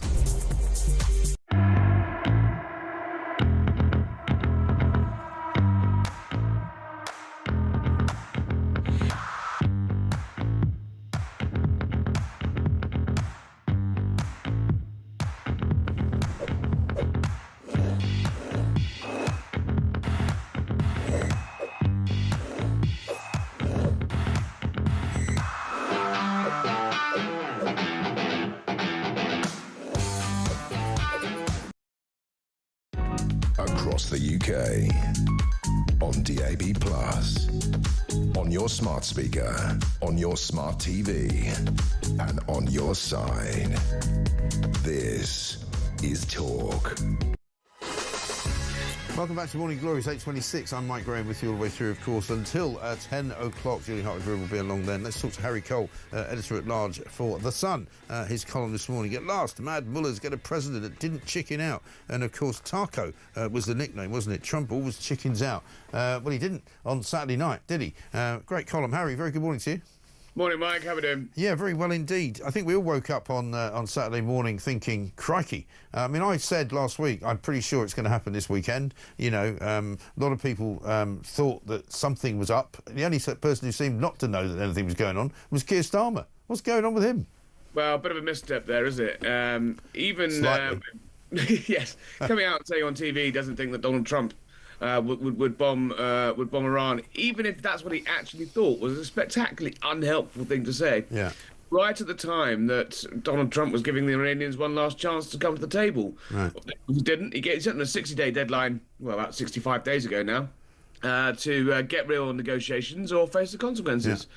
And here they have. They are now facing the consequences. And you say we all woke up on Sunday morning. We all woke up on Sunday morning in a safer world, is my argument. You'll hear a lot of, bedwetters saying, "Oh no, the risks are too big. You shouldn't have done this. It's, destabilising the region further." Yes, perhaps, but look what happened when Donald Trump whacked the Iranian General Soleimani when in his first term. Right. said this is going to be a massive blowback. This is going to cause retaliations. Nothing happened. The Iranian state looks like it's beginning to possibly even teeter on the perhaps the regime can fall. They're hiding in bunkers rather than leading their country. So I think the world woke up in a safer place with a nuclear-free Iran, which looks like looks like it is, even if it's not completely obliterated. It's certainly been set back decades in terms of achieving and getting a bomb. And that should be welcomed, and it's a real shame, I think, that Britain decided to, not just sit this one out. It's not like we just sat on the sidelines. It's the fact we actively campaigned for days against it, openly hectoring the United States not to do this. And so when they go ahead and do it anyway, it puts us in a rather isolated spot. Well, it rather does, because there's some speculation about what we knew and when we knew it. I mean, Jonathan Reynolds yesterday, who was a bit of a ridiculous choice, I thought, to put out to sort of represent the government, a bloke who pretended he'd been a solicitor and who knows not even less about, fighting wars than he does about being business secretary. But he was kind of very, shall we say, vague about the fact that, well, of course, we were consulted by America. They're our close allies. Well, of course, they would tell us, and we knew it was happening. But then he wasn't really questioned, and he sort of moved off it really quickly, so he couldn't be questioned on, well, when did you know exactly? Downing Street, I think, said officially, we were told shortly before it happened.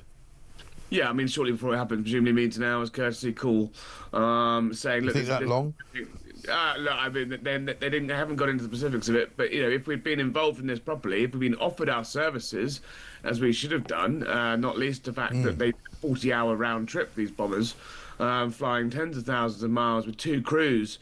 They could have done it a much shorter trip if we'd opened up Diego Garcia, that controversial base on the Chagos Islands, which has been subject to lots of discussion over the amount of money we're paying to keep that base. If they had done it from there, as they have done in previous Middle Eastern operations, that could have was one option. And the Americans, the Brits saying, the Americans never asked. Well, they never asked because you was out there telling them not to do it. Right. So it's not. We could have made this a little easier for the operation. But clearly, look, it's very clear that we're in an isolated position from 2 of our most important allies. The problem with Starmer, he quite likes being on the world stage. He likes touring around. He's off to NATO this week, with the G7 last week. It was a bit of a haven for him in a weird way, from the fact of his domestic unpopularity at home, swanning around on the world stage. He looked much happier there. The problem is now he's losing friends at home. He's losing friends abroad, and quite what he's going to do to patch us up with the Americans and the Israelis, I'm not sure. But there's some chickens are coming home to roost here. Because he's been. He's got his problems on his flank with the Gaza independence. Lots of cabinet ministers are at threat of losing their seats to these organising Muslim independent candidates. His party is full of people, as we were discussing earlier, that are not Israel's biggest fans. One of the first things he did when Lord Herman was appointed Attorney General was change legal advice to say that we should sanction some Israeli arms. We've sanctioned Israeli politicians, all sort of kind of student union-y pointless stuff that doesn't actually make a blindest bit of difference to Israel, who, by the way, are in a war for their survival. And we seem to be doing everything we can to make that unhelpful for them. Exactly. It really does come into roost. So I'm not sure what he's going to do here, because he likes to play the statesman, but if he's trying to be friends with everyone, try to be the peacemaker and bringing everyone around the table, eventually people will just think, well, whose side do you want, mate? Yeah, exactly right. Because, why would Israel even consider negotiating with a country like Iran, who have vowed to do away with them, who literally don't believe they should exist? And Lord Herman, of course, who came out, the Attorney General, last week to say that it might well be that invasion or an attack on Iran is against international law.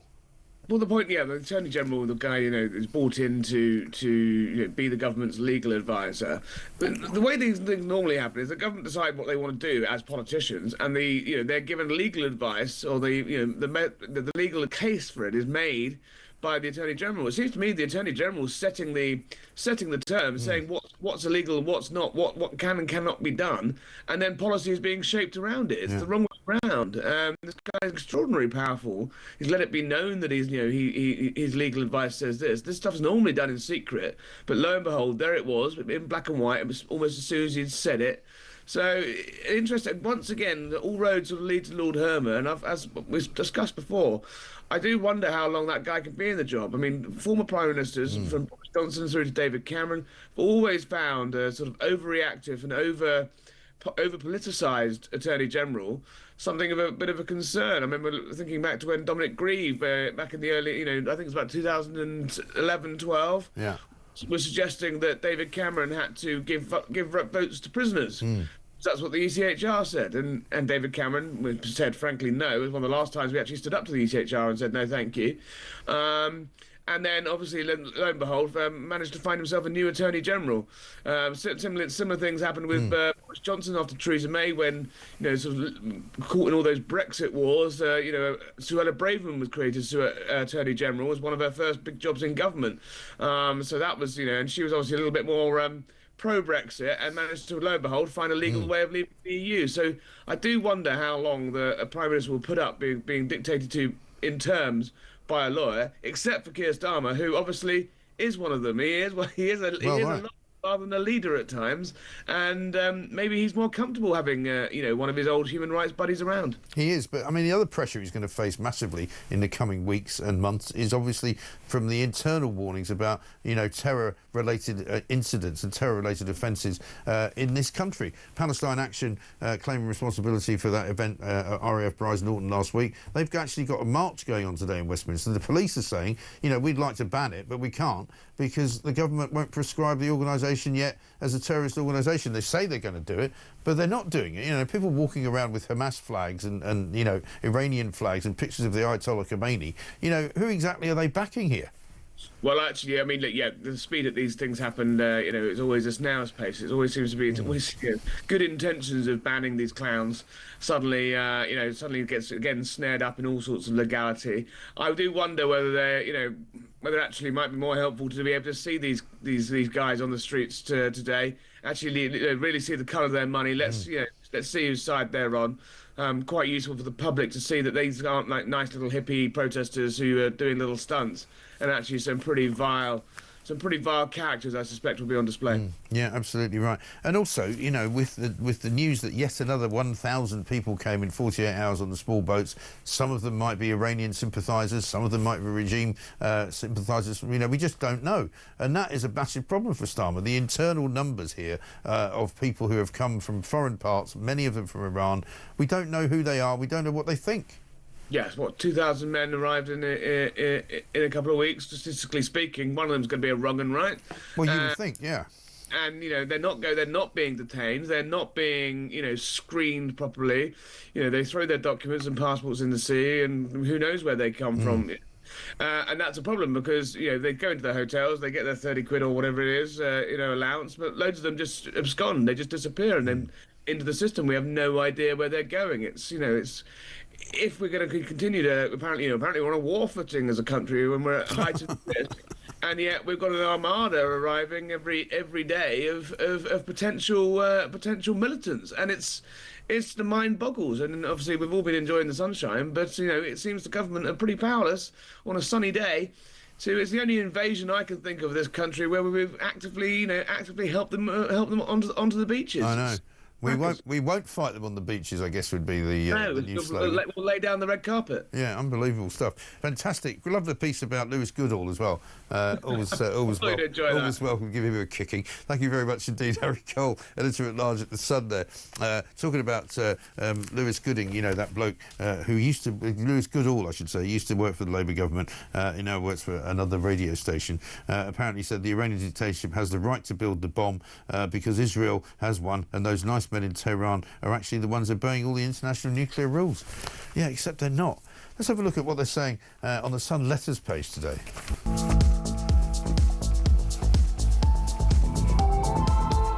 And this is yet another way to communicate with us, because not only do we get all of your great messages that come in on Twitter and on X and on voice notes as well, but we can also read what goes on in the Sun letters page. And Jean in West Yorkshire says this: the decision by Donald Trump to bomb nuclear sites in Iran could have far-reaching consequences for other nations, including ours. I hope and pray that President Trump and Israel's PM Benjamin Netanyahu will get the peaceful outcome that they want. Kay says this from Hertfordshire: it saddens me that yet another war is beginning in the Middle East. War is is never justified. Violence brings more violence. War is a cycle of anger, hatred and revenge. Well, it's been going on for a long time. And Chris in North Yorkshire says, not long after it was announced that Donald Trump was going to be nominated for the Nobel Peace Prize, it emerged that he had bombed Iran. The irony of it all. Well, you know, lots of people who have been nominated for the Nobel Peace Prize have bombed places, like Barack Obama. Remember when Yasser Arafat got it? You know what I mean? It's 8:37.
Across the UK, on DAB+, on your smart speaker, on your smart TV, and on your side.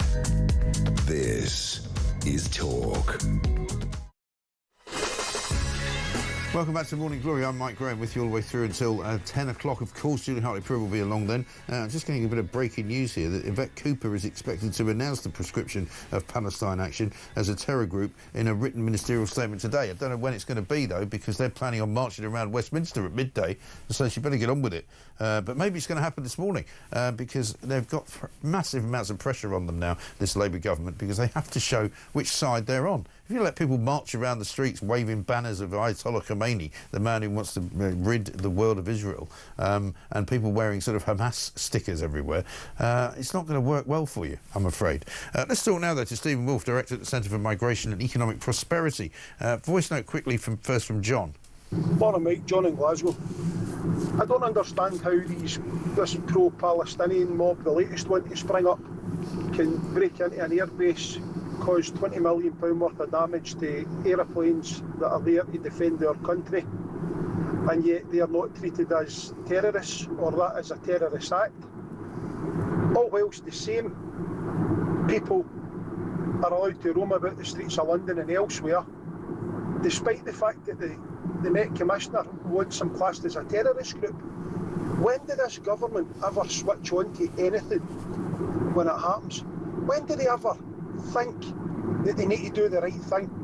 Rather than wait 3-4 weeks for some review or some other cloud to tell them what to do. This country is knackered. Got to be said. Well, the good news is that there's 1,000 more people in it from just the other day, because in the last 48 hours or so, 1,000 migrants arrived in 15 dinghies, despite French police ramping up beach patrols and deploying tear gas to deter people from leaving. Home Office figures show 437 crossed in 7 small boats on Friday, followed by 583 in 8 the next day. Brought the total for the week to 2,083 and a tally for the year so far to 18,400, up nearly 6,000 compared to this time in 2024. And they're finding new and more unusual ways of coming as well. Stephen, very good morning to you. A very good morning, Mike. How are you? I'm all right, but, you know, it's getting crowded. You know, every time I go out now, it seems like there's more people on the streets than there were yesterday. I don't know if that's just my imagination. But, you know, we're reading this morning more stories of sort of daring do, 50,000 asylum seekers plus who have failed in their efforts to stay here are still staying in hotels because they're now appealing, and that gives them about another year. Oh, absolutely. I mean, one of the great things about the British immigration policy system is that once you make a claim for asylum, you know it's going to take a long time to be seen. Firstly, because the Home Office didn't have enough staff. However, Rishi Sunak and Keir Starmer have put more people in to push them through more quickly. And then if you are rejected, the very smaller group of people that are being rejected all the time now, is that you realise that the courts are full. And of course, they've got to claim legal aid, and you have a sufficient number of legal aid lawyers who are actually also very busy. So you can't be seen, and they therefore know that they're not going to be in court, and therefore they're not going to be deported. And even if they were being deported, as you know, Mike, they'll come up with some excuse, like Chicken McNuggets or something else that prevents them from being sent home. No, it is absolutely extraordinary, isn't it? And they're finding different ways of getting it. We had one guy last week who came in a dinghy on his own. He brought a dog with him, and his outboard engine cut out, and so he was rescued and brought to Britain. We're now seeing more and more kind of yachts being used to smuggle, obviously, smaller numbers of people. But it's a massive business now, isn't it? Oh, it's a huge business. I think one we looked at this year is just about 2 weeks ago. The people smugglers passed the magical £1 billion in terms of revenue since 2018. And if you're making that much money, you're better than some of the small companies on our smaller exchanges. So you're doing pretty well as a business, being able to get people across. And of course, we've got the old adage, they're still coming over on the backs of lorries and underneath, because that's the cheapest option for them. I think it's now only €2,500 if we get you onto the back. Yeah, there's actually a summer sale on. There's some Albanian criminal gangs are advertising on TikTok. Half price, roll up, get yourself across to Britain for just £2,000. Yeah, and 2 for 1. Yeah, they're offering 2 for 1 deals as well. So look, these people are fully understanding the full marketing capability of TikTok. They understand how business works, and they know when they've got busier times how they can get people across. And of course, there are 1 or 2 people that are silly in this country who offer the backs of their caravans and in their cars to help people get across too. Occasionally they get caught. So this is a really broad spread criminal network, which is not being stopped either by what's been said by the government. But it's interesting what I don't know if you caught, what Dominic Cummings has said recently about what we do with people smugglers. And that was that he said we should be sending MI6 out there to target them and take them out. Well, I mean, surely they know how to do that, and they know who these people are. I mean, Starmer at one point, I think, said a couple of weeks ago, we're going to find out where they are. Well, we know where they are. They're over there. Just go towards the French border, and I think you'll find them. Organising the people to get them into the dinghies. I mean, we've got people talking this morning saying, the French are trying to stop us from going into the water, but they're not really. They're firing tear gas at them when they're in the sand dunes, and they're running into the water to get away from the tear gas. And then they get closer to the boats, and they get on the boats, and if they get stopped, they just come back the next day. Well, that's true. That's true. They've got the camps that they can stay in and go and have a rest, if they need to recover from 2 hours in the water that they've been there. And then they'll have the non-governmental organisations and charities provide them with enough food and water to be able to sustain themselves. If they've lost the phone, they'll pick up another one. So they're all getting ready for the next time. And the French will occasionally pop a boat just for the cameras and say, look, we're doing it, to be fair. And so what we have is a whole inertia of being able to actually prevent these people coming across. And if we're able to take out, as Cummings said, Osama bin Laden, if we're able to go out and bomb different countries, it shouldn't be within the wit of ourselves to be really have specialist units to really go and get the people that are involved in the people smuggling we've lost a chain. The only point that I would raise there, Mike, is go back to the money. £1 billion a year since 2018. It's a lot of money, so therefore there's a lot of people going to say, I'd like to get involved as well. Yeah, I mean, this is the thing. I mean, it's more profitable now, I think, to smuggle people across the channel than it is to smuggle drugs. And we're pretty sure that they're smuggling those as well, probably, too, And the problem is, as well, is that with every single kind of movement of people, there will be more people, particularly in this current day and age when we're worried about terror attacks, who are going to be persuaded perhaps to do harm to this country. Yeah, I mean, that's true. We always look at the numbers coming across, and of course we're up 44% now from last year, about 18,400. That's heading towards 53,000. And if you look at 53,000, statistically, you're going to get some people who are inclined to be involved in criminality. That's where their end game is. There will also be those who are much more serious on the watch lists, who might be involved in sleeper cells for terrorist actions in the future. And we have to be concerned about that because we know that's happened on our own land. Yeah, exactly. So it is really part of being part of national security, just to be able to protect our borders and recognize that, yes, many of these people may just be people who just want to come and work here. They're certainly not fleeing terrorism of their own, and they're not fleeing torture. They're coming to work. But we do have to be careful about that small number who can commit really serious damage on our country and our people in it. And we should be therefore having complete deterrence at the moment when the world is so unstable. Yeah, I mean, there's a story in the paper today as well. I mean, you can only guess how he got here, but an Albanian fugitive wanted for allegedly ordering a murder in his own home country stayed here undetected for 4 years. I find myself asking the question, I wonder how he got here. Basically, he was arrested last week by the Metropolitan Police after Albanian authorities tracked him down in the UK. But he'd been living here for 4 years before anybody knew he was even here. And you do wonder how many people like that are under the radar, undocumented, and even uncounted. So even the numbers that we talk about, you know, which are getting up with north of 44,000 since Labour got in, you know, as far as I know, that number could be double. Well, it could well be, and that's the point. None of us know. The security services seem to be more content on working Prevent UK to say that people who are concerned about mass immigration should be regarded as terrorists. Yeah. That recent report that they did, which is absolute nonsense, rather than concern themselves with actually what the security people are saying is that 80% of all terrorist action is involved with those people who are connected to mass Islamification and the idea of spreading that ideology, just as we're seeing in Iran at the moment. Yeah. And so therefore, where should they be putting their resources in? Ensuring that those people coming in across the boats are monitored. If they are allowing them at all, I would say prevent them from coming in the first place.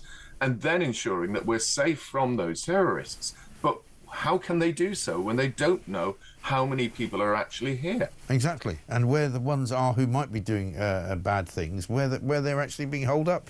Good to talk to you. Thanks very much indeed. Steve Wolfe, Director for the Centre of Migration and Economic Prosperity. Let's get a quick voice note from Simon on weight loss jabs. Morning, Mike. Great show. Simon from Buckinghamshire. So I just went on to Google, and on the BBC website, it says that, the Monjaro weight loss jab is available as of today, but you have to have a BMI of 40 or over. But if you are an ethnic minority, 37.5. I mean, we've got a two-tier sentencing council. We've got two-tier justice. Have we now got a two-tier NHS? Question mark. This is outrageous. Oh, you've definitely got two-tier NHS. I mean, I saw a sign at the weekend where migrants were offered a chance for a free clinic to go and get seen by a doctor, which, of course, you can't do because you can't get a bleeding appointment, even though they've made 3 million of them. You can't get one. So that's two-tier fat jabs then, is it, as well? Amazing. How about this? It's competition time. Here at Talk, we're giving you a chance to win a pair of Oasis tickets in Manchester on July the 19th. We'll also put you up in a hotel and give you £5,000 spending money. Here's everything you need to know and how to enter. Alright, kid. You have to be over 18 to enter in the UK, excluding Northern Ireland. For a chance to win a pair of tickets to the most electrifying rock and roll reunion of the century, a hotel stay and £5,000 spending money, all you gotta do is text the word WIN to 83338 by Monday the 7th of July at 11 p.m. and you'll be entered into the draw to go supersonic this summer. Sorted. Right, here's all the legal stuff. Text costs £2 plus one standard network rate message. You've got to have the bill payer's permission or post your name and number to Oasis Prize Draw, PO Box 3190, Colchester, CO2 8GP, to arrive by 5 p.m. on the 10th of July. This is a TalkSport limited promotion run on TalkSport, Talk and Virgin Radio UK stations. Full T's and C's at talksport.com.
Fordo, Natanz, and Esfahan.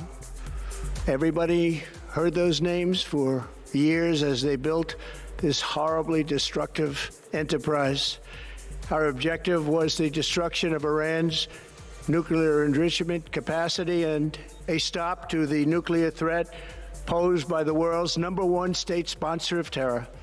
Tonight, I can report to the world that the strikes were a spectacular military success.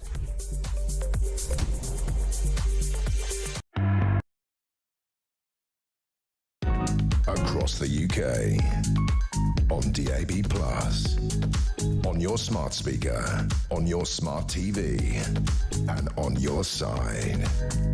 This. Welcome back to Morning Glory, 8:54. Coming up in the next hour, Dan Hodges will be here, of course. Mike Sue from Lee says, I called it last week. Now Homeland Security is saying prepare for cyber attacks from Iran. Well, everyone is talking about nuclear weapons. No one is talking about trans-cyber warfare, which is probably one of the biggest things that Iran has got at its disposal. Very possibly so. Let's talk now then to Jonathan Arkush, who's ex-president of the Board of Deputies of British Jews, because a lot of stories around this morning about this big Palestinian demo that's supposed to be taking place around about midday today. Palestine Action, the group who have been called an extremist political organisation by the Metropolitan Police, who say they should be prescribed as a terrorist group, and yet they still haven't been. Yvette Cooper rumoured to be making some kind of statement possibly this morning about that. Let's find out what Jonathan knows. Jonathan, very good morning to you. Hello, Mike. Good morning. Thanks for talking to us. I mean, it seems incredible, doesn't it, that this march is actually being put together and could potentially happen at midday today. People will be marching around as they were at the weekend, waving banners supporting the Ayatollah Khomeini, saying hands off Iran. You know, people who are presumably not Iranian dissidents living here because they don't like the theocracy, but Iranian supporters living here doing God knows what. Mike, this is another reminder that these weekly or fortnightly marches, ostensibly in the name of Palestine, are nothing to do with Israel-Palestine. We've had these marches now, and I've witnessed some of the scenes, as you have, on social media. They scream abuse, they scream racism at Jews, but not only Jews, at Western civilization. They burn our Union Jack flag. They are violent. They desecrate war memorials. They show contempt for everything British. And they never speak about peace. They only speak about, from the river to the sea, Palestine shall be free, by which they mean free of Jews. And really, our British public needs to understand how un-British, how alien to our values these people are. And they're not interested, I don't think, in the rights of Palestinians. They're much more interested in subverting our liberal democracy. And by contrast, when you see the marchers in support of Israel, they always talk about peace. They're always singing, and it always ends with the national anthem. And now you have people on the streets in support of Ayatollah Khomeini, whose slogan is, death to America, death to the Jews, death to Britain. And I think that has given the game away more clearly than anything that I say could ever have done. Yes, and given what's happened over the weekend, you know, we surely have to be even more vigilant. And I know that in your community you've had to do this for some time now, since it's October the 23rd. But not just that. The point is, you know, October the 7th rather. The point is that, you know, now Britain is sort of, you know, potentially under attack from, you know, some of these people, some of these individuals. But the Jewish community, sadly, has had to take security precautions, not just since October the 7th, but in fact for the last 30 years, since the advent of international terrorism. You can't have a brownie pack meeting at a Jewish hall without there being security outside. So we're used to it. Yeah. Now, the Iranians have threatened our country for decades. I don't think this is anything new. But yes, sadly, we have to be alert for the possibility of violence and even terrorism. Of course, we've had terrorism, haven't we? 7/7. Yeah. For example. Absolutely. And we've had more recently, we've had acts carried out by those who are sympathetic to Iran and people arrested for spying for Iran and all sorts. And we know people some of those people came here on the small boats. It's absolutely extraordinary. Jonathan, thanks very much indeed. We're a little bit running short on time today, but appreciate your time. Jonathan Arcus, ex-president of the Board of Deputies of British Jews. Coming up in the next hour, we're going to go down to Westminster. We're going to be speaking to James Cartledge, Shadow Defence Secretary, a former member of the last government, of course. Dan Hodges here as well from the Mail on Sunday. Morning Mike says, Dean in Dagenham, many politicians in the Middle East, including the Saudis, have warned Britain about who we are importing. If there are attacks and it's proved they entered illegally, the MPs can't hide it and say sorry to the people. They will have blood on their hands. I think a lot of people will be concerned about that as well, because, you know, as the Iranians vow revenge against us, they're vowing revenge not just against the British government, but against the British people, because these are the kind of people that we're dealing with here. And the trouble is, we don't know where they all are. And more of them may be coming in even as we speak. Morning, Mike. What you should do when Starmer tells us about his greatest achievements, you should have a buzzer come up with the word lie after everything he reels off. Bloody compulsive liar, says Zoe in Lancashire. This is Morning Glory. We'll be back after the news.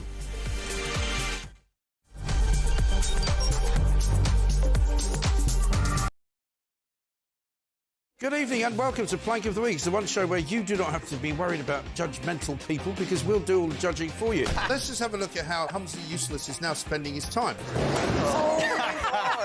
There goes your career, mate. Over there a bit is over towards where all the migrants come in. He's jumping there. There he goes. He goes over the bar. Hello, and lady. Unfortunately, it catches on his Johnson. If he's Plank of the Week, he's got a sizable plank. That's a whole different show.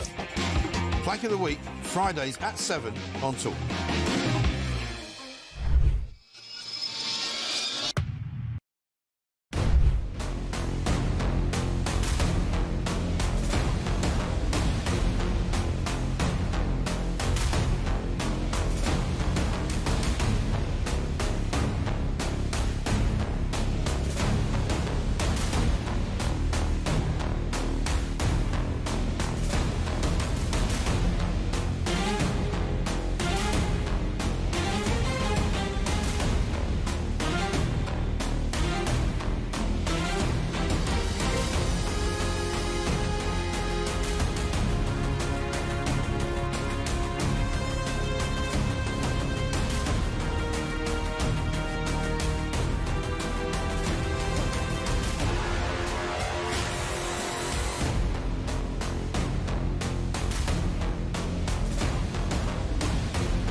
Hi, I'm Kevin O'Sullivan, and I've got a message for you. Welcome back to this blockbuster edition of What Just Happened. It really is a good one, I think. It's so funny that people keep calling me Meghan Markle.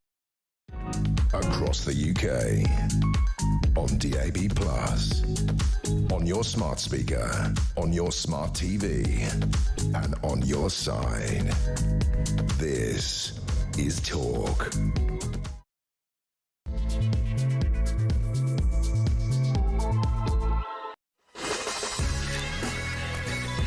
Welcome back to Morning Glory. 3 minutes past 9. I'm Mike Graham with you all the way through until 10 o'clock. Of course, the final hour of the show. 1,000 across in just 48 hours. That's the front page, page 15 headline in The Sun. The boat crisis, 1,000. 15 more dinghies despite extra beach controls. How many of these people coming over in the last couple of days were, in fact, people coming from Iran?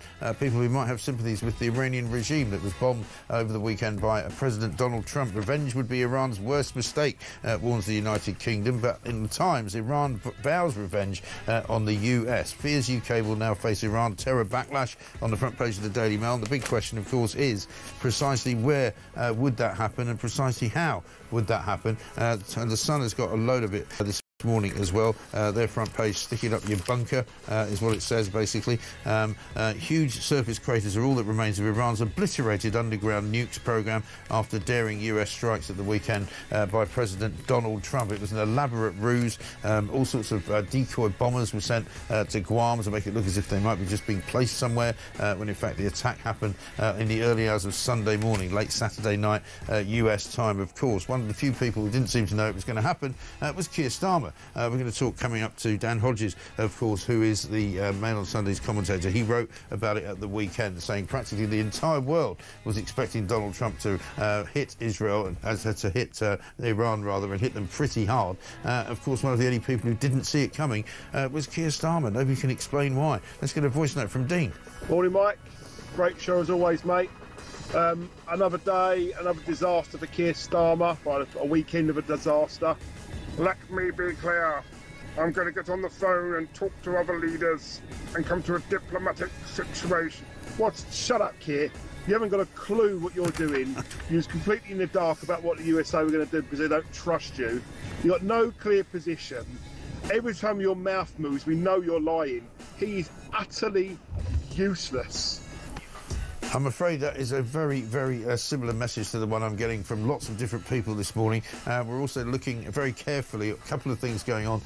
Breaking stories as we speak. A plane being sent to Israel, possibly to pick up British citizens from Israel and take them to a place of safety, because, of course, an awful lot of commercial flights have been stopped from going in and out of Israel. And also, British Airways stopped some flights going in and out of Dubai and Doha as well. Everybody's waiting to see what Iran does. So far, though, we spoke to Richard Kemp, Colonel Richard Kemp in Israel. Only one missile sent from Iran towards Israel most recently, but there's believed to be another air raid going on at the moment. People are hiding in shelters, hiding in underground places because, of course, that's what life is like in Israel. We'll be talking to James Cartledge as well, Shadow Defence Secretary. We're also keeping an eye on this Palestine Action March, which is due to take place at around midday today. Yvette Cooper supposedly is going to prescribe the group as a terrorist group. The question is, when will it happen? And will it happen before 12 o'clock? 0344 499 1000 is the number. I mean, how can we let people walk around with posters of the Ayatollah Khomeini when he's vowed to take aim at this country and resort to terrorist attacks on it? This is Morning Glory. Let's get it on.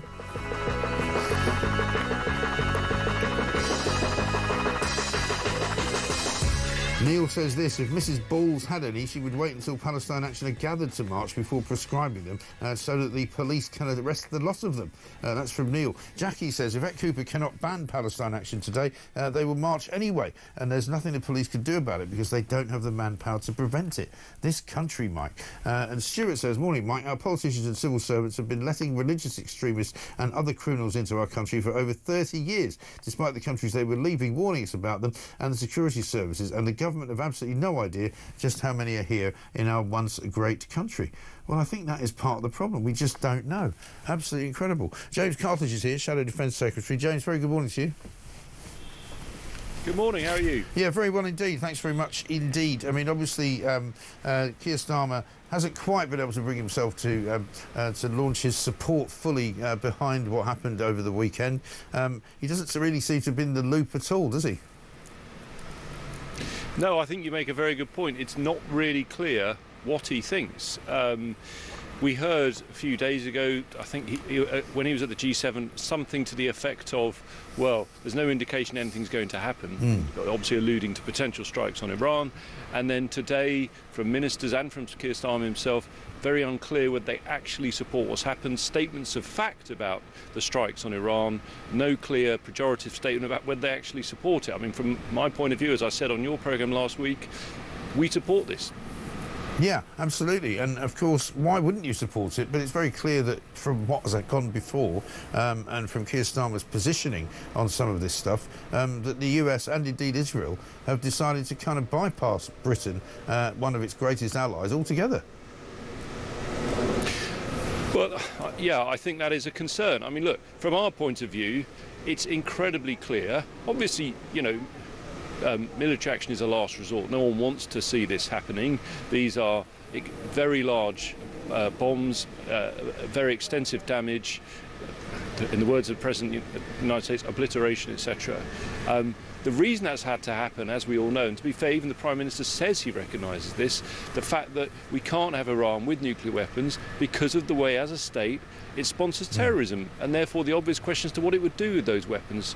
And, you know, as I've said previously, our own Navy, HMS Diamond, Type 45 destroyer, was attacked in the Red Sea by ballistic missiles and drones supplied to the Houthis by their sponsor in Iran. That's not a country you want to get their hands on nuclear weapons, and that's why you need to see clear, robust action to, in my view, support the US and Israel in this situation. But why so reticent, do you think, this government, about supporting the presidential action over the weekend? You know, Operation Midnight Hammer, massively successful, went without a hitch. There was no casualties on the ground. There were no civilian casualties. It looks as though whatever the mission was, it was a very successful one.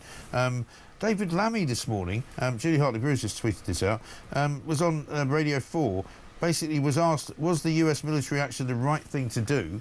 Which is a pretty bizarre question from the BBC anyway. He says, I've said that we weren't involved in a military action, which is not the answer, is it? And as you said earlier, you know, Luke Pollard, Armed Forces Minister, are completely unable to answer the question. I find it mystifying, frankly, why they can't be clearer on their position. But that's, you know, I can't obviously speak for the government on that. We've been very clear, Kerry Badenoch, absolutely, Iran can't have nuclear weapons, so we supported the action. And I think that, you know, hopefully today, maybe if there's a statement from the Foreign Secretary, we'll get some more elucidation, who knows. But I think we also, one other point I'd make, and I think you were alluding to this earlier, what I do also want to see today is action taken in respect of those people who, you know, penetrated the security fence at Bryce Norton on Friday. For me, that's an incredibly serious incident. Absolutely. This is perhaps, if certainly one of the most important RAF bases in the country. Tens of millions of pounds damage done to aircraft which are crucial to our country right now. I think very serious, and I hope that the action that's taken therefore serves as a deterrent to others who might think of doing the same. Well, you would think so. We wait to see whether or not this Palestine Action March goes on today at midday. We're told that Yvette Cooper is about to prescribe them as a terrorist organisation. I mean, these people are not messing around. These are not just kind of, you know, a bunch of hippies with red hair who have fallen out of a Labour Party conference and decided to go for a walk around Westminster. These are dangerous people who are willing to put themselves and their lives at risk by committing what I would call acts of treason. I mean, it's certainly incredibly serious what happened on Friday, and let's not forget, there wasn't just the incident at Bryce Norton. A man has been arrested, we understand, in Cyprus in connection with potential espionage. Now, just as RAF Bryce Norton's incredibly important, Akrotiri, the RAF base at Akrotiri in Cyprus, is absolutely critical to the Middle East. And, you know, with all that's going on, it's really vital that we protect these bases. So what we want to see today, yes, we want to see action about those individuals and about their umbrella group, Palestine Action, but we also want clear signal from ministers, particularly the Ministry of Defence, that they're taking every possible step to secure military bases both at home and abroad. Yeah. Thank you very much indeed. James Cartledge, Shadow Defence Secretary there, talking to us from Westminster, where there's likely to be, around about midday, a march by Palestine Action, who are, of course, Palestine Action, I should say, who are, of course, about to be made a prescribed organisation. Labour need to get on with it, don't they? Let's talk to Dan Hodges, commentator at the Mail on Sunday, who's been ahead of the curve on a lot of this over the course of the last week or so. You and I both, Dan, I think, thought that there was likely to be some activity militarily from the US this weekend. Tragically, one of the few people who didn't seem to think there was anything coming was Keir Starmer. Yeah, I mean, I said in my column on Sunday, I mean, I wrote about it in April. I mean, I was out in Israel, and it was very clear from the briefing we were getting from Israeli sort of foreign office officials and intelligence officials and security officials that this was coming, and it wasn't a matter of if but when. And the fact that the Prime Minister and the government appear to have been so completely blindsided by this is very, very concerning. It doesn't matter what side of the political fence you sit on, and it doesn't frankly matter whether you think Britain should be supporting Israel and the United States, or you think they should be opposing. One of the fundamental things that you expect from your government and is needed from a government is at least some sort of basic understanding about what your allies and enemies' intentions are, so you can actually formulate foreign policy and security and defence policy on some sort of knowledgeable basis. Keir Starmer throughout the last week quite clearly hasn't had a clue what's going on. And as you said, this isn't hindsight from his critics. You know, I said last week, as soon as I saw that statement in which he'd said, oh, don't worry, Donald Trump's not going to get involved. Yeah. I mean, I said at the time, that is a ridiculous hostage to forging. Right. Well, it really is, because, one, he didn't have to say it. Let's actually just have a look at what he did say, because he was talking to Beth Rigby from Sky, and this was last week when he was still at the Canadian G7, and she said, is there an imminent attack? Here's what he said. It sounds like an American attack could be imminent. Do you know what's going on?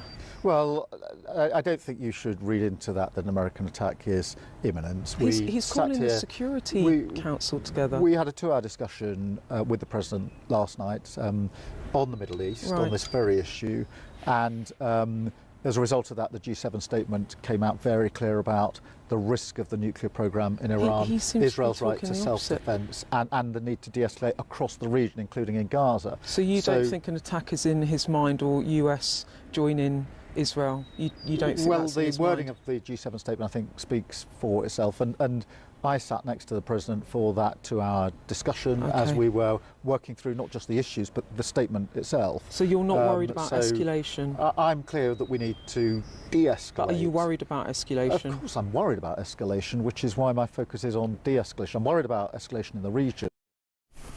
It just looks like he's not in the loop at all, and I mean, nothing he's said since would suggest that he's in the loop either. No, but I mean, there's two things about that particular statement. I mean, firstly, obviously it showed Keir Starmer's complete ignorance about what the Americans' intentions were, and obviously gives an insight into what his real relationship with Donald Trump is, given Keir Starmer made a very great play about how he was sitting next to Donald Trump at dinner, and still obviously had no idea what Donald Trump was planning. But there's also a more important point, which is, if you remember, we had this period of a week in which, as it were, there was the drumbeat, the build-up to American military action. And at that stage, one of the key things that Trump and others in the American administration were trying to do was to convince the Iranians that they were deadly serious about intervening. And coming as close as they could to basically saying, if you don't come to the negotiating table now and completely relinquish and abandon your nuclear program, then we are going to bomb you. And that was, in a sense, the final chance that the Iranians were given to act before the bombing commenced. Keir Starmer was actively undermining that strategy, because Keir Starmer was wandering around saying, "Oh, you don't need to worry. Donald Trump doesn't mean it. It's just noise. It's just the hawks in Washington just beating the drum. It's not really going to happen." So at the same time that Keir Starmer was basically calling for de-escalation, his words had the practical effect of undermining that strategy. And you can't have the British Prime Minister conducting foreign policy in complete ignorance. Because this is the other thing. What is Keir Starmer Starmer's entire foreign policy based on. As I said on yesterday in my column, he's not acting as if he's the Prime Minister of the United Kingdom. He's acting as if he's some sort of glorified global marriage guidance counsellor. Yeah. Wants to position himself between, as he says, as the bridge between Europe and the United States. He wants to put himself as the deal maker between Trump and Zelensky. Here we've had him try to act as peacemaker between the United States and Iran. Right. And if you want to have that role, and you want to adopt that role, and you want to take that role on your shoulders, you have to be able to demonstrate you at least have some influence over the parties involved. Right. He wants to be this great bridge with the United States. He has to at least demonstrate that Donald Trump is at least going to entertain what he's saying and listen to him, and that he has influence over him. And what we've seen over the last week is Donald Trump, frankly, doesn't give a fig what Keir Starmer thinks about anything of significance. No, because there's a sort of a dual narrative going here as well, isn't there? Because I think he's doing this deliberately, that he's somehow worked out that he doesn't like taking sides because he doesn't know which one to take. So he's kind of cooked up this strategy in Downing Street which says, I know, I'll be the peacemaker, and that way nobody can have a go at me because I'll be doing all I can to get one side to sit down with the other, and if there ever is a peace, I can claim victory. I think that's how he's gone about this, but unfortunately for him, as you say, that's not really worked, because he just looks as if nobody's talking to him. Whereas now they're trying to put out this other sort of narrative, I think under the radar, that Britain was asked to sort of take part in these raids and decided not to, in one way, shape or form. Like Lammy keeps saying over and over again, every time he's talking to anyone this morning, we were not part of this raid, as if that's an important factor. Yeah, I mean, I'm seeing this, and we have to wait and see what happens. I mean, I just frankly think this narrative is rubbish. I mean, we've seen this major. Oh, it is definitely rubbish. We've seen this ongoing major build-up. We saw that we've seen it for months. The ongoing major build-up on Diego Garcia. We had a major build-up of American assets here in the UK over the weekend. The idea that America, even up to the weekend, was going to the point of deploying these assets, even though they felt there was a danger that Britain would suddenly go, oh no, you can't use them. Yeah. And then suddenly they reconfigured their attack plan and did so because Keir Starmer had issued a veto. I think that's for the birds. I mean, I think the reality is, if Donald Trump had wanted to use the assets on Diego Garcia and the assets here in the UK, Keir Starmer would have had no option but to agree to them. And I think that is the reality. I think the one thing that we are seeing here in specific relation to this, though, if you look at the statement that Keir Starmer put out after America had bombed, it obviously stopped short of actually articulating overt support, but it came very close, and it was a much more robust statement than the statement that he'd used when Israel had bombed. And the reason for that is, underpinning all of this, Keir Starmer's terror and the government's terror at being seen to be too close to Israel because of Labour's fears about the domestic political implications of that. And again, we were talking about this the other day in relation to the grooming gangs, but it's got to be said because it's the practical political reality. Labour is terrified about what is happening to its crumbling support amongst its Muslim base. Yeah. And it is terrified that if it's seen as being too close to Israel, that support will collapse even further. Yeah. And that is the subtext to the sort of the vacillation that we've seen over the past week. Yeah. And of course, it's not just collapsing in those areas, it's collapsing everywhere. You know, I mean, everywhere you look, the Labour vote, as thin as we always knew the majority was in terms of who voted for them as a percentage of the country's voters, you know, it's all kind of draining away because there's literally nothing good that's happening right now that you can put down to Keir Starmer. Nothing. Well, look, just on the domestic stuff, I mean, you know what my view is, and I've articulated it. To be honest, if you asked most British people, about where they stand at the moment on the conflict with Iran, I think most British people would actually say, do you know what, we're better off out of it. Now, I don't agree with that position because, you know, I think the idea of Iran having a nuclear bomb, we'd find in short order we weren't out of it. Right. But there is an argument for that, and there is a good argument. It's not an argument agreement, but there's a good argument you can put forward for Britain just literally staying out of the whole thing. Except we're not out of it. Again, that's not Keir Starmer's. That is not Keir Starmer's position. No. Again, we're in the situation where Keir Starmer is trying to be all things to all people. He's trying to give the impression to the Americans that he is supporting the action.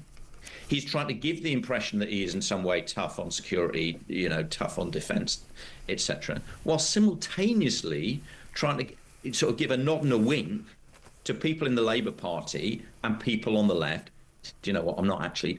Yeah, but these are all the kind of stop the war types, aren't they? They're not the people who genuinely think, actually, I'm quite happy living in my little, 3-bedroom semi in Hemel Hempstead with my car and my kids and my dog. I don't really need to get involved in international politics. It's not them we're talking about. It's to stop the war. I mean, these are people who, if Iranian warships were off the coast, they'd still be saying, let's deal with them, let's deal with them. You're absolutely right. But once, at any point, are we going to see Keir Starmer actually going to take a clear stand on something? I was going to say clear and principled stand. I know politics is difficult, right? Yeah. International politics is exceptionally difficult. It's mixing, it's constantly shifting alliances, constantly shifting priorities.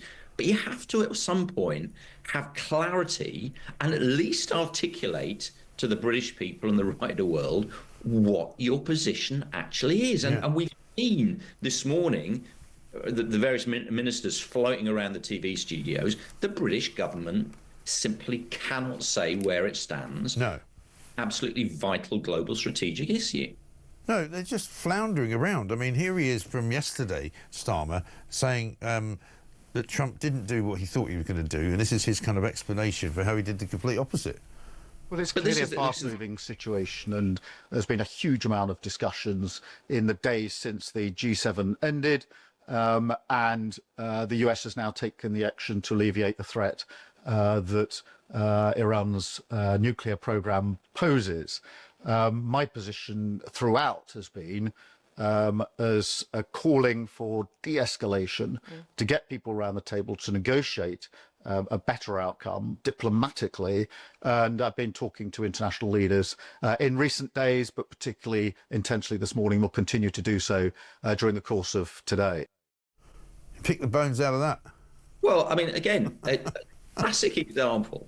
That is a gold-plated example of the classic problem that you have with the liberal left, which Keir Starmer, and this is a theme running through all of his foreign policy, of Keir Starmer desperately trying to see the world through the prism of the world foreign affairs through the prism of the world as he wants it to be rather than it is. So we've had now a week of Keir Starmer saying, I want de-escalation, I want de-escalation, at precisely the point that Israel is chucking bombs at Iran, Iran is chucking bombs at Israel, and now the US are itself chucking bombs, and the biggest bomb we've got short of a nuclear bomb at Iran. And Keir Starmer is sitting there saying, I want de-escalation. Fine, everybody wants de-escalation, but we're not getting de-escalation. No. So the question is, Keir Starmer, given the reality of the international situation, given the reality of events unfolding in front of you, what is your actual stance on them? We know what you'd love to be happening. We know what you'd like to be happening, but that's not the way the world is. Right. Not in general sense, or literally the way the world is this morning. So the British government has to adopt a position. Yeah, exactly right. But the other problem he's got, and this is an internal one, and it's going to be maybe focused today around this, whether or not Palestine Action gets prescribed as a terrorist organisation by Yvette Cooper, which I'm hearing may happen at some point before midday, but may not, in which case a march goes ahead and there'll be people walking around the streets of London with pictures of Ayatollah Khomeini and possibly other pro-Iran sort of paraphernalia. The other problem he's got is the terror backlash, which may or may not come, which brings more focus and more attention onto the numbers of people coming here illegally who we don't know and who we have no idea of their affiliation. But let's stick to the Palestine action at the moment, because we actually had a story about this in the Mail on Sunday yesterday. We all saw the pictures of them breaking into the base. Now, that would be an unforgivable security breach under any circumstances. Yeah. Current context, it's just, I cannot understand how heads haven't already rolled. Now, the key thing is these guys didn't just pop up yesterday. Right. They've been operating for a while, and in particular, they've been operating since they've accelerated their attacks since the appalling October 7th attacks. And they've been targeting air bases. They've in particular been targeting the British defence sector. Representatives of the British defence sector have had 5 meetings in the past 6 months urging ministers to act. Yvette Cooper's done her best, but obviously they've time and again stopped short of prescribing this group. One of the reasons for that, which nobody's picked up on, we had the statement from Keir Starmer saying it's terrible, people are breaking into these bases, our armed forces should be respected. Yeah. Before he became Labour leader, Keir Starmer, as a lawyer, represented people who consistently peace protesters who consistently broke into air bases, represented one peace protester who was arrested 500 times for breaking into air bases and other offences relating to military establishments. Excuse me. Now, as we know, every time you say this, Keir Starmer says, "Oh, the cab rank rule. I was a lawyer. I just had." But Keir Starmer, and it's there. People can go and look at it. After this, you can go and look online. Keir Starmer put this woman in his campaign video that he used to launch his Labour leadership campaign. Yeah. It's there. You could literally see it. The people who are breaking into these air bases literally feature on Keir Starmer's campaign video. And that wasn't stuff he was doing 10, 15 years ago. That was a campaign video that was produced 5 years ago. So people in government have been wanting to act. But when you've got a prime minister who has openly boasted about the fact that he supported and actively represented the people who are breaking into these bases, you can see the difficulties people in government have of getting to grips with these problems. I know, absolutely shocking stuff. Listen, we've got to run. We'll be talking about this all week, I'm sure. Dan, great to see you. Dan Hodges, commentator at the Mail on Sunday. Let's get a quick voice note from Chris. Good morning, Mike. It's Chris in Northampton here. Enjoying the show? So if we're on a war footing now, why don't we get one of our aircraft carriers that's got no planes on it and get it to steam into the English Channel, if it'll make it that far without breaking down, and then we'll intercept the small boats, take the migrants straight to that so they don't put their feet on British soil, put them on a helicopter and fly them straight back to the French beach where they've come from and hand them over to the French police so they don't have to get their feet wet. Seems pretty obvious to me. Seems pretty obvious to most people. Chris, thank you very much indeed. Coming up, we're going to speak to Rebecca Wilcox, daughter of Dame Esther Ranson, on the assisted dying bill. Also, we'll be hearing from a BBC newsreader who actually knows what a woman is. Extraordinary. 9:30.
Someone in particular has annoyed you this week with their shorts. Not particularly. Who was it? It was Peter Cardwell. Yes. Oh my God! And yeah, he's the one. He was not wearing what I would call tailored shorts. He was wearing. I don't know how to describe them. They were they weren't quite football shorts, and they weren't quite running shorts. But they were not. What they were kind not. of length were they? Because the length is very important. Yes, it is. They were not what I would regard as long enough. Were they? Were they just above the knee? Oh, I think you've got to take them to the knee.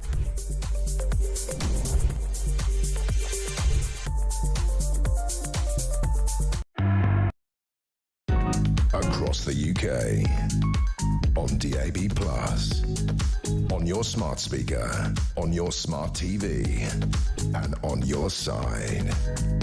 This is Talk.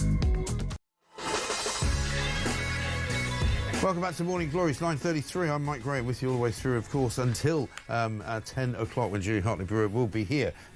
We are going to speak to Elon Levy, hopefully very shortly, but there was a recent Iranian barrage of missiles fired into Israel, which is where he is. So he's been in a bomb shelter, but we'll try and get him out of it as soon as we possibly can. Angela Levin's here as well. Right now, though, let's talk to Rebecca Wilcox, daughter of Dame Esther Ranson, because, of course, last week the assisted dying bill passed through the House of Commons with not much of a majority, about a 23 majority, I think it was. Rebecca, very good morning to you. Good morning to you. Thank you for joining us. We spoke to Tom Hunt earlier today, who's a former Tory MP who's on the opposite side of the debate to you, and he seemed to think that the House of Lords would probably be quite a difficult place to get this through, and he seemed to think that it might get watered down somewhat if indeed it gets put through at all. What's your take on that? Well, that is not what I have heard at all. I have heard from Charlie Faulkner, Lord Faulkner, who's of course going to take this on for us in the House of Lords, that it will be a process that will be very respectful of the democratic process that has already taken place in the House of Commons, where it has been voted through. It had a 23 majority, which, as you say, is less than it was in the first reading, but still a very good majority for what we were hoping for. Yeah. This is a really strong bill with safeguards at its core. It's incredibly robust legally. It has gone through scrutiny after scrutiny. The House of Lords has an opportunity to scrutinise it further. I don't believe that they will change it much. I mean, there's not much they can do. If you are pro-assisted dying in principle, but you don't like this bill, I would ask you what you would change about it, because at the moment, it is the most legally strict bill that there is out there. It is the narrowest criteria that any other country has. So what would you vote for? Yeah, I mean, I don't know is the straight answer. I mean, I'm one of those people that's kind of stuck in the middle. I don't have a strong view that we need to have a new law. As far as I'm aware, I don't know that people get prosecuted. I know that it's uncomfortable for a lot of people who get questioned by the police if they do something like this. But I don't think people generally get prosecuted for doing it. So I'm sort of slightly neutral, which is unusual for me on this, because I don't really think it necessarily needs to happen. Well, you would stand with Tom Tugendhat then, who said that we don't need assisted dying because we have suicide, which I have to say I hugely disagree with, because a lot of the people that are going through these processes are in agony and they're being tormented by the disease that they have. These are the last few days of their life and they have no options. There was a story read out by one of the MPs on Friday which was quite extraordinary, and I would preface it with a warning that the wife of a man who was dying walked into his room and he had been screaming in agony for days, and she said she will never forget the sounds of his screams. And it went quiet and she walked into his room and he had shoved all his bed sheets into his mouth and suffocated himself.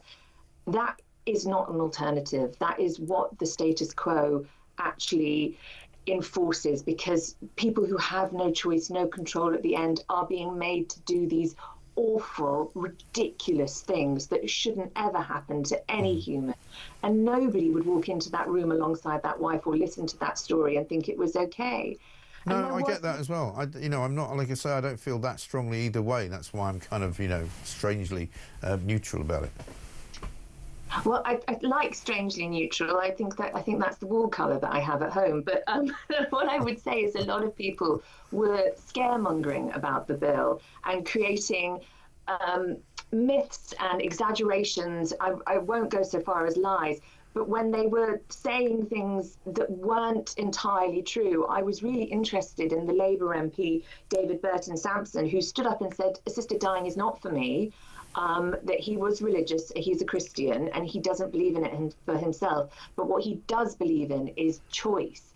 And I would say, why does somebody else's religious belief affect the choice at the end of life for somebody like that man I was talking about, like my mother, like anybody else that is facing a terminal diagnosis at the moment and has no comfort in the fact that at the end of it, when the opioids stop working, there will be another way.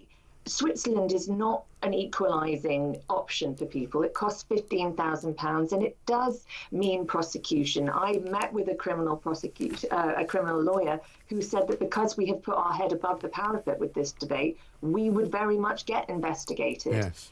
Well, Wes Streeting, of course, has said at the weekend that we can't afford it as well, which is another aspect of it, isn't it? I would disagree with those numbers, having spoken to there was a brilliant open letter from 50 of the most senior palliative care consultants in the country who said absolutely we can afford it. It's just another tool within the med kit bag that they walk around with daily. And how does it equate numbers wise with keeping somebody alive for days and days and days who doesn't want to be alive and who can't survive this anyway? So actually the numbers are there.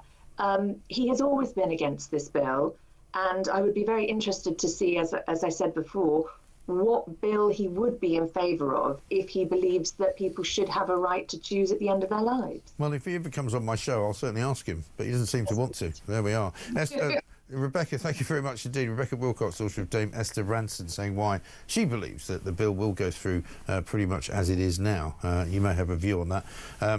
Let's have a look at something completely different, though, before we carry on. This is a BBC newsreader who's been in the news before. You might remember she got into trouble for something she said about Boris Johnson once, when she was rather unfortunately lethal, I think, when he resigned. She's also been in the wars with the BBC over an ageism and an age discrimination sort of lawsuit.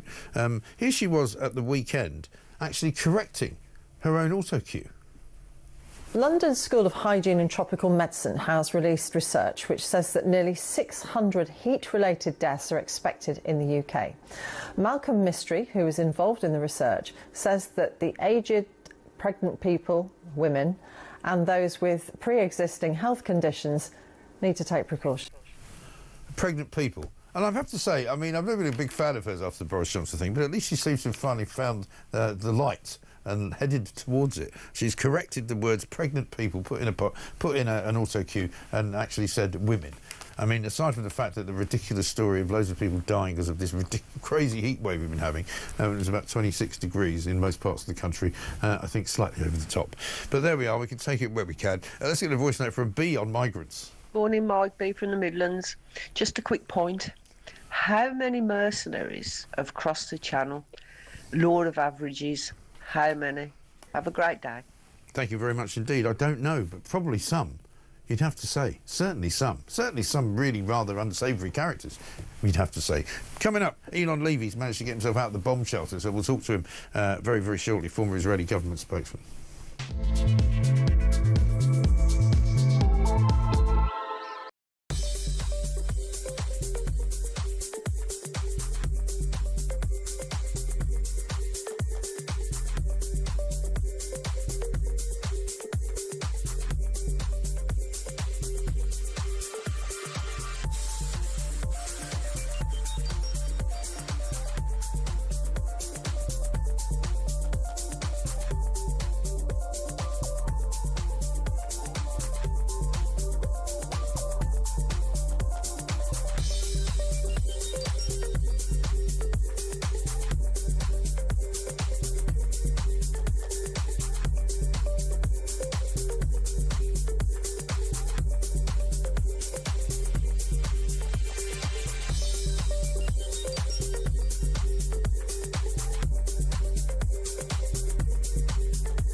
across the UK. On DAB+, on your smart speaker, on your smart TV, and on your side. This is Talk. Welcome back to Morning Glory, 9:42. I'm Mike Graham with you all the way through, of course, until 10 o'clock. About another 15 or 16 minutes before we see Julie Hartley-Brewer. She's taken over from 10, of course. Let's talk to Elon Levy now, former Israeli government spokesperson.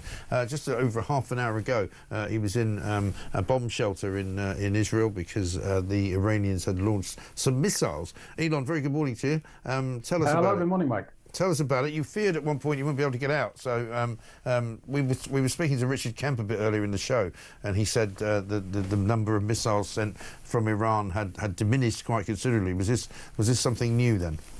Well, there you are, Mike. The Iranian regime is trying to disrupt our interview. Shocking. As if we didn't hate them enough. This is a reality that the Israelis have been used for a long time, unfortunately, to running to a shelter because of missile sirens. But the attacks from Iran are a different scale of threat altogether. The Iranian regime has been launching very heavy ballistic missiles. We're talking warheads of maybe up to a ton of TNT. They've blown up buildings, they've blown up a hospital, they've blown up a cancer lab, they've even blown up a treatment clinic for disabled children.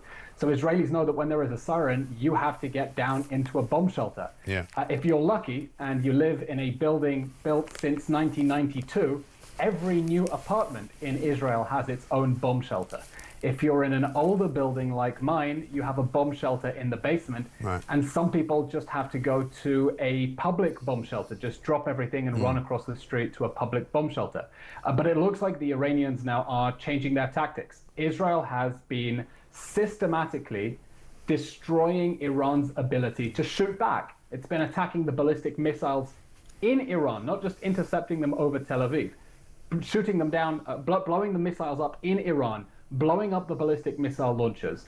And now the Iranians, instead of launching 100 missiles in one go, are sending 6 or 7 over the space of 40 minutes to try to grind people down and wage a war of attrition against Israel. Right, and how is that affected by the Iron Dome? Because obviously we knew from last week and the week before they were sort of firing so many missiles through that some were getting through, right? Yeah, well, the Iron Dome is meant for much shorter range missiles. Israel has much bigger interceptors to take on threats from Iran. But of course, Israel's air defenses are not hermetic. We don't have an infinite number of rocket launchers.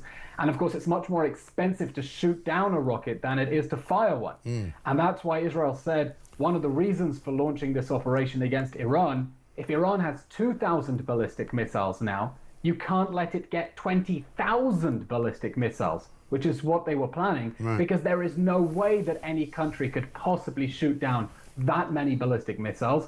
And right now, Israel is focusing not only on the nuclear threat, but also on the ballistic missiles and stopping the Iranian regime's ability to continue waging that war of aggression. And what's the sort of threshold or the bar, if you like, for activity from Iran before Donald Trump turns around? I realise you don't speak for him, but before he turns around and says, we'll be back. Well, before President Trump's extraordinary and brave intervention against Iran, Iran was shooting ballistic missiles at Israel several times every day, aiming at populated areas, and Israel was going it alone against the Iranian regime to stop it from getting nuclear weapons and building that ballistic missile arsenal that has threatened the whole world. And Israelis are very optimistic now that President Trump has managed to destroy Iran's nuclear facilities, but it's not over for Iran's nuclear program. The US dropped several mop bombs, and Israel's now going to have to mop up the rest. Yeah, it's an ongoing saga, isn't it? But we wish you well, and luckily Donald Trump apparently now is on your side as well, so that's good. Elon Levy, thank you very much indeed for talking to us, former Israeli government spokesperson. Coming up, Angela Levin is going to be with us because Prince Harry apparently is going to extend an olive branch to his father, King Charles, and his brother, Prince William. Meanwhile, there's trouble in store for one of Harry and Meghan's best mates. He's been accused of sexual assault, heaven forbid. We'll talk to Angela Levin about it next.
You can't try and snipe at the Conservatives for things that weren't our fault. Oh, I mean, I This haven't is got not one. time. Don't tell your big mate Donald Trump to tell his big mate Vladimir Putin to stop killing people. Then we can solve that problem like that. Won't be surprised to know I disagree. Why? Why do you disagree, though? Why do you want our young people left on the scrap heap? The court's time being wasted, laying down a ruling on what is a woman. You and I have been speaking for far too many years about And this. actually, you know, I'm very grateful to you too, because you have always covered this topic.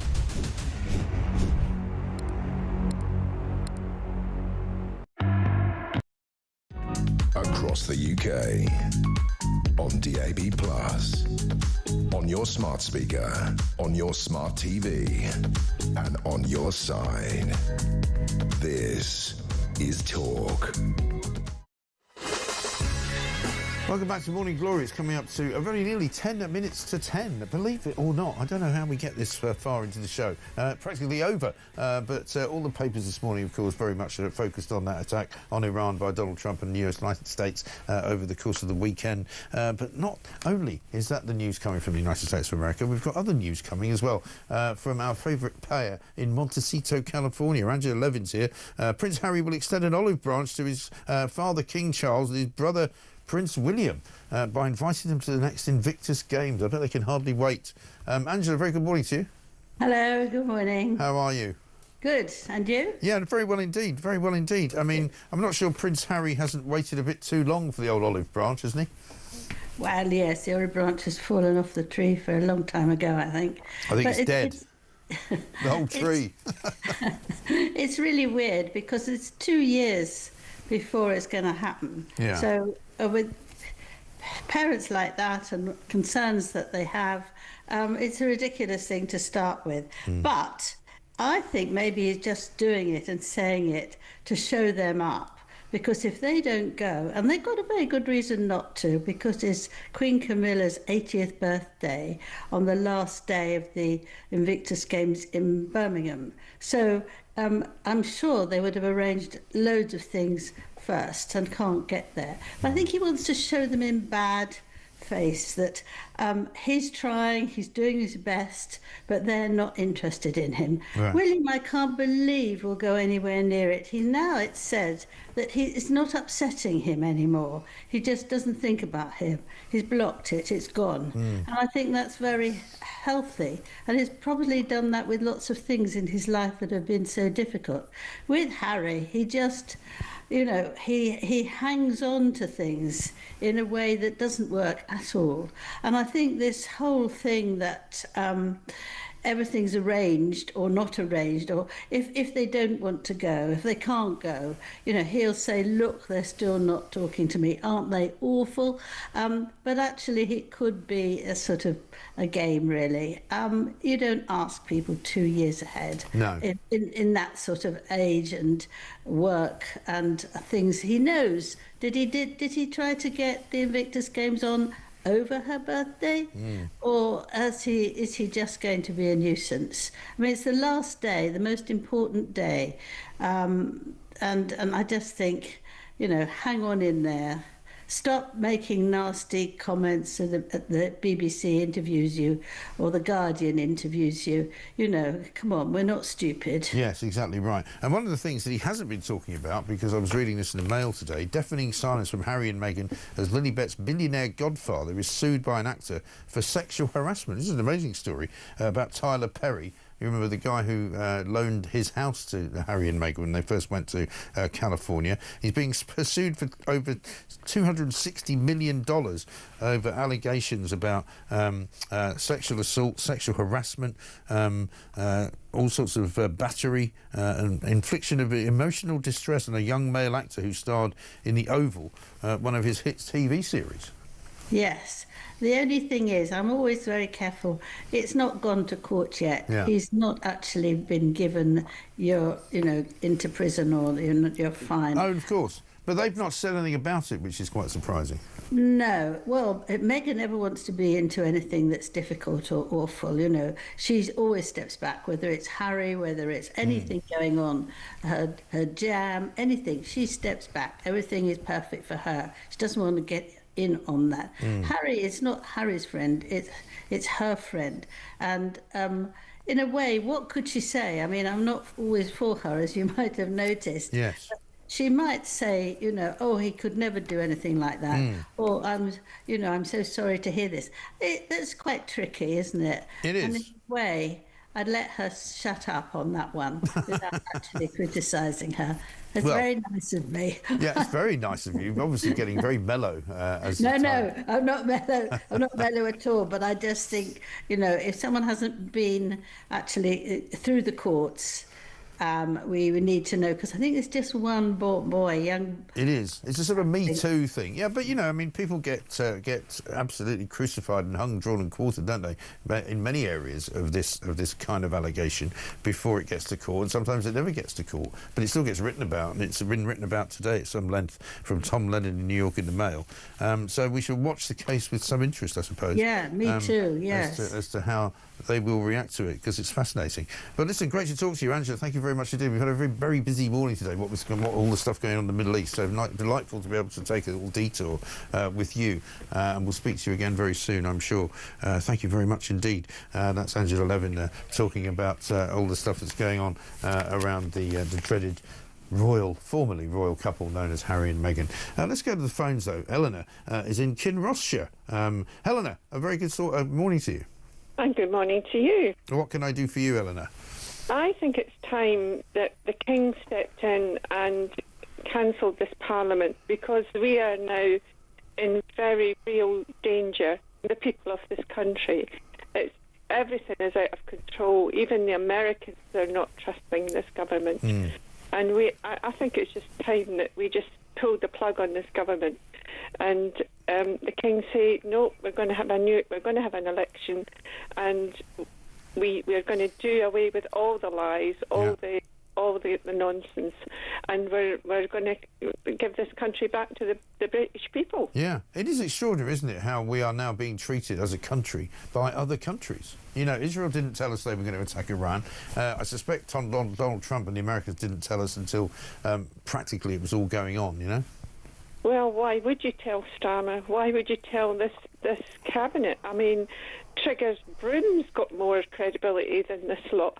I mean, they're just absolutely a joke. I know, it's a shocking statement. They lie in their CVs, they lie to each other, they lie to us, and our children aren't safe, our people aren't safe, women aren't safe walking down the street. I mean, it's now at crisis point, and frankly, the King needs to step in and say, no, it's that we are at a critical point. We need to do something. When even, you know, in days gone by, they would have armed guards guarding our airplanes, and, you know, shoot to kill policy. If you come in, you break in, and you're going to damage our armed services. Yeah, absolutely. Well, you're putting your, you know. Well, we said this on Friday when it happened. I mean, absolutely outrageous that one, they could do it, and that two, nobody saw them doing it, and they got away again before anyone found out that they had done it. Incredible. Where were the dog patrols? Where were the soldiers? Where were the airmen? Where were the armed? I know. People? It's shocking. I mean, you know, the King needs to step in now. He has to, because if he doesn't, and Parliament fails, which our MPs are really useless, if they do, well, where do you go? Yeah. Where do I go? I need to exactly. I'm not going to stand by and watch somebody pick up children from school and cart them off. I mean, you know, I'm not. I'm going to step in and do it, and I'm an old pensioner. Eleanor, listen. Yeah, listen, well, good luck to you. Eleanor in Kinross, thank you very much indeed. Got a bit of breaking news for you. Apparently, Health Secretary Wes Streeting has announced the launch of a national investigation into NHS maternity services. That will be because of all the various problems that have happened up and down the country. I wonder if that's going to have some kind of impact on the Lucy Letby situation. There's all kinds of allegations being made about various different maternity services up and down the country. Much more to do today. Will Yvette Cooper actually prescribe Palestine action before they make their march at midday? We shall see. Julie Hartley-Brewer is here. Very good morning to you. Good morning. It's all happening. Another quiet news day. Another quiet weekend. Here we go again. I have to say, though, what I find fascinating, David Lammy and Keir Starmer apparently still think they're going to get away with not saying whether they think it was right for the US I read your tweet out for today, the US this morning. to strike on Iran. I mean, it was the right thing to do. It's made the world a safer place, in my view. I'm really pleased they've done, cheering them on. Yeah. But Lammy and Starmer are just so craven to the left. Isn't it shocking how they won't say the things that you just want to hear them say? If they don't think it's the right thing, I'm embarrassed and ashamed of them and scared of them, frankly. And if they do think it's the right thing and aren't willing to say it, I'm embarrassed for them. Yes, it's true. There's no good place to go with either of those kind of outcomes, is there? And you can tell he's just so uncomfortable, Starmer, talking about it. Well, David Lammy was asked like 3 times, wasn't he? Do you think it was legal or not legal? And he goes, we weren't involved. That wasn't the question, That's not the question. And similarly, you know, I'm now on sort of Israel watch with Starmer because he doesn't say Israel very often. He quite often just avoids saying the word. It's like he likes the de-escalation word.